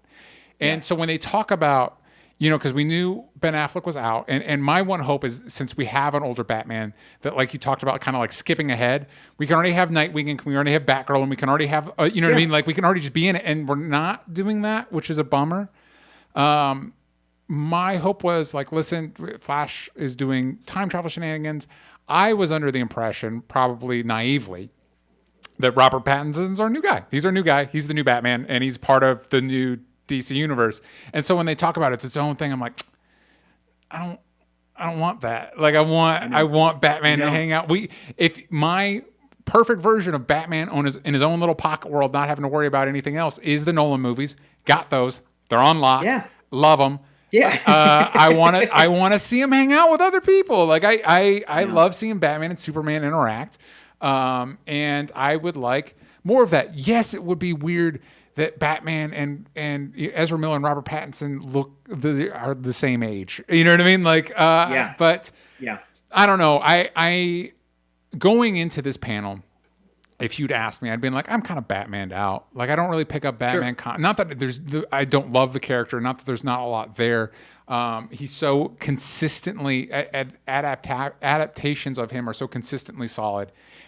We've done it. You know what I mean? We've done it. There's so many great versions of him. I don't need it. I love Matt Reeves, so I'm going to go see it. But I don't need it.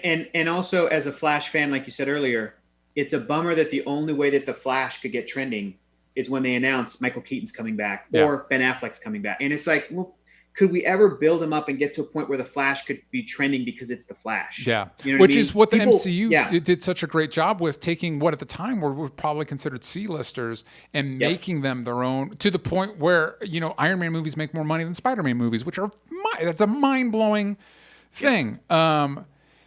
So I was kind of Batmaned out. And then as Matt Reeves was talking, I'm like, oh, I'm into this. Like, I'm into, like, we're not filming in American cities because we want it to feel like it's its own distinct living place, all this stuff, the detective stuff. I'm like, yes, please. And then the trailer dropped and I'm like, oh, I'm so into this shit. Like, this is such I love crime fiction. I love crime movies. And so the idea of dropping, which is kind of what Nolan did with The Dark Knight. But even that, when he dropped the Batman into a crime movie, it was Heat, and Heat's already kind of a heightened scenario.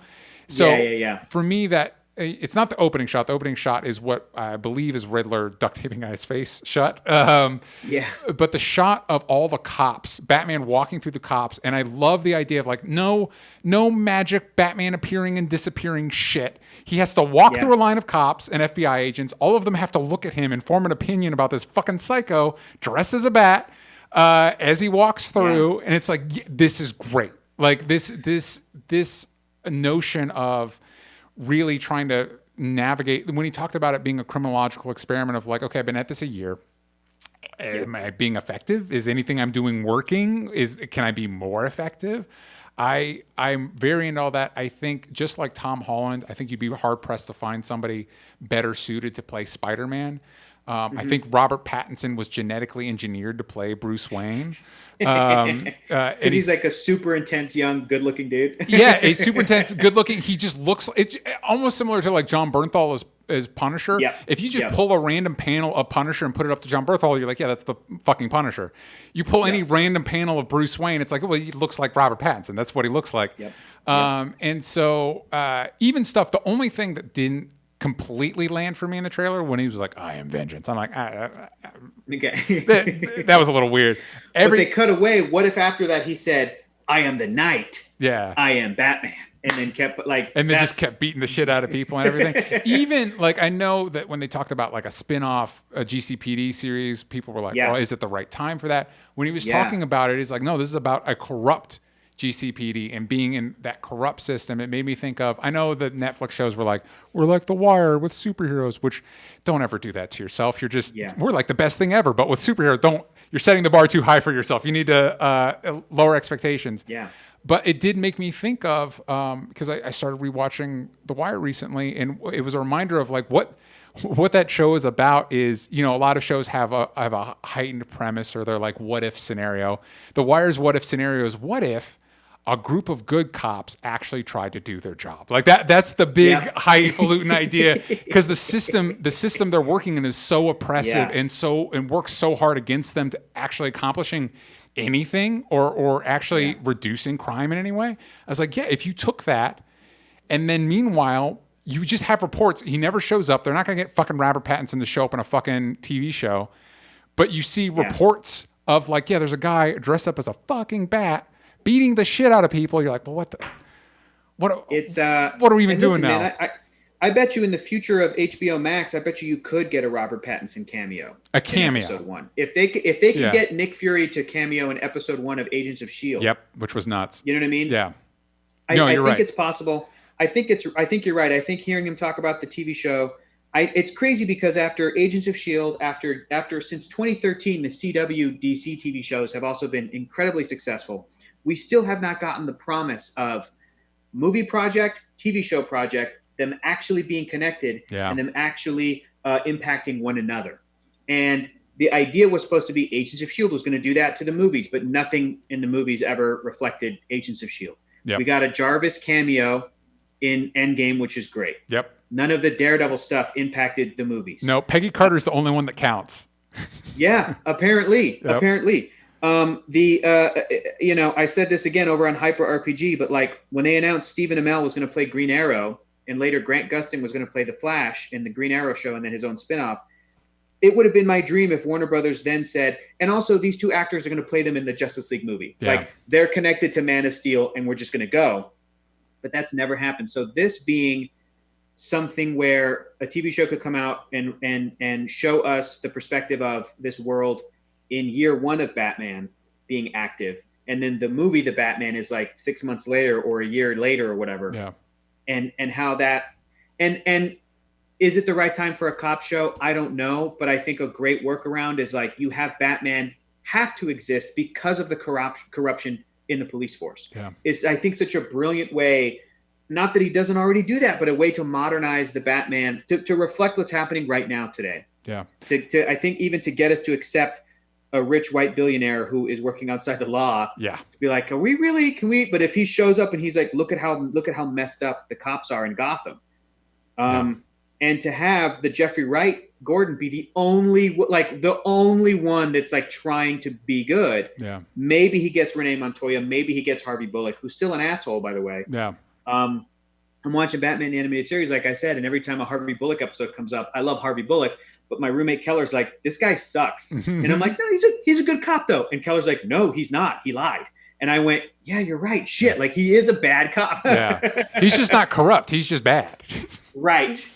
So yeah, exactly. So, listen, the bar's low. All right, we gotta take what we can get. No, but I think you're right, because something I've always thought with, when people are like, well, why doesn't Batman just give his stuff to the cops? I'm like, there's such an easy out for that. If somebody just asked Batman that in the comics or in the shows, and he just turns on the news, and like any cop related incident, he's like, you want me to give these guys a tank? No, I'm okay. That's all right. We don't need that. You know what I mean? It is Batman does need some adjusting on his own because he is rolling around in a tank. And also take it a step further, and it's like, why wouldn't Batman, as a billionaire, Bruce Wayne, give a bunch of money to lower income neighborhoods in Gotham? Yes. And then it's like, you know what? Why don't you show me the process of that trying to happen? Yes. Why don't you show me how his billionaire friends respond, how the people who work for his company that are also handling his money, like, respond to that, how they allow it or don't allow it, how, as soon as that starts to happen, how those neighborhoods become targeted by, like, they become more policed. Yeah. Like, all of that can still work to justify the crazy comic book idea of Batman the vigilante, while still strengthening, like, that's why we need Batman. You know, this could be like the Skyfall of the Batman movies, where Skyfall had to prove why James Bond should be a thing. While being a James Bond movie, this could be the one that proves why Batman needs to be a thing. Absolutely. And I think what makes something stand out, even though you've had like a billion Batman movies or whatever, is asking those questions. Like again, what would happen if Batman actually had to walk around the cops and they had to react to him? What would happen if Bruce Wayne actually decided to give his money to lower income communities in a real socioeconomical living city, like to the point where, Matt Reeves was joking. He was like, well, the one thing Robert Pattinson got advice from Christian Bale was that he needs to relieve himself. And it got me thinking, it's like, and it's kind of a joke, but kind of not really. Have we ever seen Batman have to relieve himself on his nightly patrol? No. And I think even as silly as that's something that would ground the character. He has to pee. He's out 8 hours a night. You know what I mean? Like, what does he do?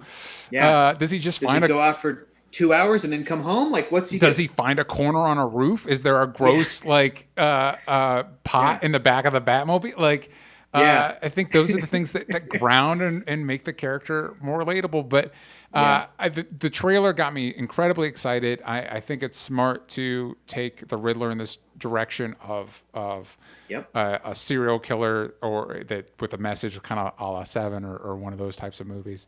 We got a little bit of Penguin. We got a little bit of I don't have the actor's name in front of me. The actor that's playing the commissioner before Commissioner Gordon, who looks exactly like Russell Crowe. That tripped me out. Like when they showed like the big conference with the guy, I'm like, is that Russell? What the fuck? Oh yeah.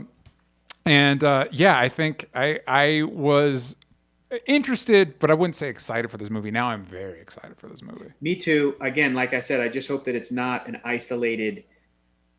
I just trust Matt Reeves, because that trailer was definitely, a lot of people pointed out, and I thought it was an awesome trailer, but a lot of people were like, this is just Seven with Batman. What is it unique? What is it about Batman, the uniqueness of Batman that's coming through in this trailer? And I'm, like I said, I'm chalking it up to like, dude, they filmed a quarter of the movie so far. Yeah. And I'm hoping it's a movie that's going to be hard to trailerize. Yeah. And it could just be something that the tone of this very 70s thriller, cop thriller, is all they focused on in this one, and that a future trailer, and when they can get back to filming and stuff, that it feels more Batman-y. Yeah. Yeah, but also very excited. And you mentioned Planet of the Apes. Matt Reeves kind of turned that franchise into an honest to God. Not that the original Planet of the Apes movies aren't great, but like Dawn of the Planet of the Apes and War of the Planet of the Apes are honest to God cinema. Like they're movies, you know, with sure. ideas and characters. They made me care about a CG ape. Like, and I would argue Koba is still one of the best modern villains in a movie. Human work. It's a tremendous moment and a great performance by Toby Kebbell. But so I'm very looking forward to this. I want to also mention Zoe Kravitz's Catwoman looks great. What little we got of that. Cool. So good. Very cool. Before we wrap up, I do have a question here from Danny, who was in the chat today. What would be the one thing you could change about the DC FanDome presentation to improve it? We both enjoyed it, but if there was one thing you could do to improve it, what would it be? Oh, man, that's a great question. You know what's one little nitpicky thing that's so dumb? Yeah. Like, people make this mistake all the time, but Static Shock was the name of the cartoon show. Mm-hmm. The character's name is Static. Yes. So when that milestone panel was happening and they were like, we're going to do new Static this, we're going to do new Static that. Then it went to like one of their many lovely international hosts that were doing the green screen CG thing around the world. And this woman was like with a beautiful accent, she was like, fantastic. I can't wait to see what they do with Static Shock. Mm-hmm. Coming up next is this. And I'm like, it's a dumb nitpicky thing, but can somebody who's like very familiar with all of this stuff also just do one more pass on the script for just across the board? Like, I mean, that was just a tiny minor thing, but that some of the, I think what I'm trying to say is some of the hosting that was kind of happening in between felt like, and I've been there and I totally know this, they didn't have access to see the panel necessarily. You know, that thing of like, of they're kind of reacting to nothing, but like, that was great, coming up next. And so I'm like, maybe in the future, if they could have access to see the panel, if it could be that far in advance where the panel shot, then you send it to your Brazilian host, they watch it, and then they go, oh, cool, or however they feel about it, and then ask them like, give us a little improv on your thing, and 3, 2, 1, go, you know, and your thoughts. And then they could be like, I didn't know a lot about that stuff. That was fantastic. Can't wait to learn more. Okay, coming up next, you know, that was my only thing. But, and then again, a lot of green screen happening. I don't think I'm mad at that, man. I don't think I'm mad at any of the Zoom calls and the green screen because everybody's aware of what's happening. Yep. The fact that they were in a big CG dome, a computer generated thing the whole time, I'm like, it's fine. It's fine. Yeah. Everybody knows. Everybody knows what the deal is. For me, I think, and they talked a little bit about this in the Discord, and you mentioned it earlier by not separating the two DC FanDome events. I would have liked more comic stuff, especially with everything that's going on. You know, give some love to that. I will say, Kevin in the Discord chat pointed this out. The people love, and this happens on my channel, I'm sure it happens on the stuff that you do as well. People love to talk about the movies and the characters. Yeah. But when you actually get to talking about the comics, everybody kind of like, whoop, tunes out. So I do understand it. But considering this is where it all starts for so many people, like you've got your whole wall behind you and everything. How cool would it have been if it was interspersed and like yesterday was like Wonder Woman, the Suicide Squad, and Black Adam. Yeah. And before each one of those panels, it's like, here's a panel on the Wonder Woman comics or a Wonder Woman comics thing. And before the Suicide Squad, here's a panel on a classic Suicide Squad collection. Yeah, Volume 1, Trial by Fire, or an interview with John Ostrander. Yeah. And then before Black Adam, here's a panel on a comic book JSA thing. And then right afterwards could go into, or better yet, if they told everybody, the Black Adam panel starts at 3:10. Yeah. And it would go for 30 minutes, but the first 15 were comics. Yep. Like I'm like, it would be a cheat. People might be mad, but I don't give a shit. Yeah, exactly. Let's really get some of that stuff promoted. Let's just sneak that in there. To get a lot of the reporters at Entertainment Weekly and Variety that are sitting there waiting for Matt Reeves to show up to be like, but first we're going to talk to the current writer on Batman. John Tynan the fourth or whatever, like, whatever, the James Tynan the fourth or whatever, like to be able to hype that stuff up. Yep. And and I know I said it too, but like when we do have the second day of DC FanDome and it's mostly animation and comics and some other stuff, I also wish that was not just click it and watch it. I wish it was more like appointment viewing, because it really, I think people tuned in yesterday for some stuff and got to learn about other stuff. And that's a great way to build up the brand across all the stuff. Absolutely. So, so great always having you on the show. Such a blast talking to you. Remind the kids at home where they can find you, and what you're up to. You got it. Check me out on Twitter and Instagram at Hector is Funny. And you can watch new episodes of a TV show called Correctamundo on the El Rey Network, where I'm hosting. It's a fun movie trivia thing where people come on and points don't really matter. It's really fun, I promise, and really cool. And so check that out. And that's it. Thank you. Yeah, I've seen you posting stuff about Correctamundo. Some friends of this show, like Steve Zaragoza and stuff, have shown up on it. It looks really fun. Steve brings his slide whistle. Steve's a hoot. Steve's a hoot. Yeah, he sure is. He sure is.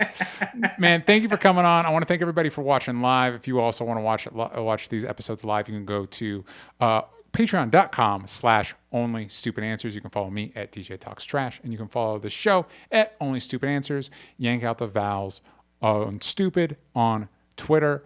And we'll tune in next week. We got more episodes coming your way, and we have Lovecraft Country reviews on YouTube at youtube.com/onlystupidanswers.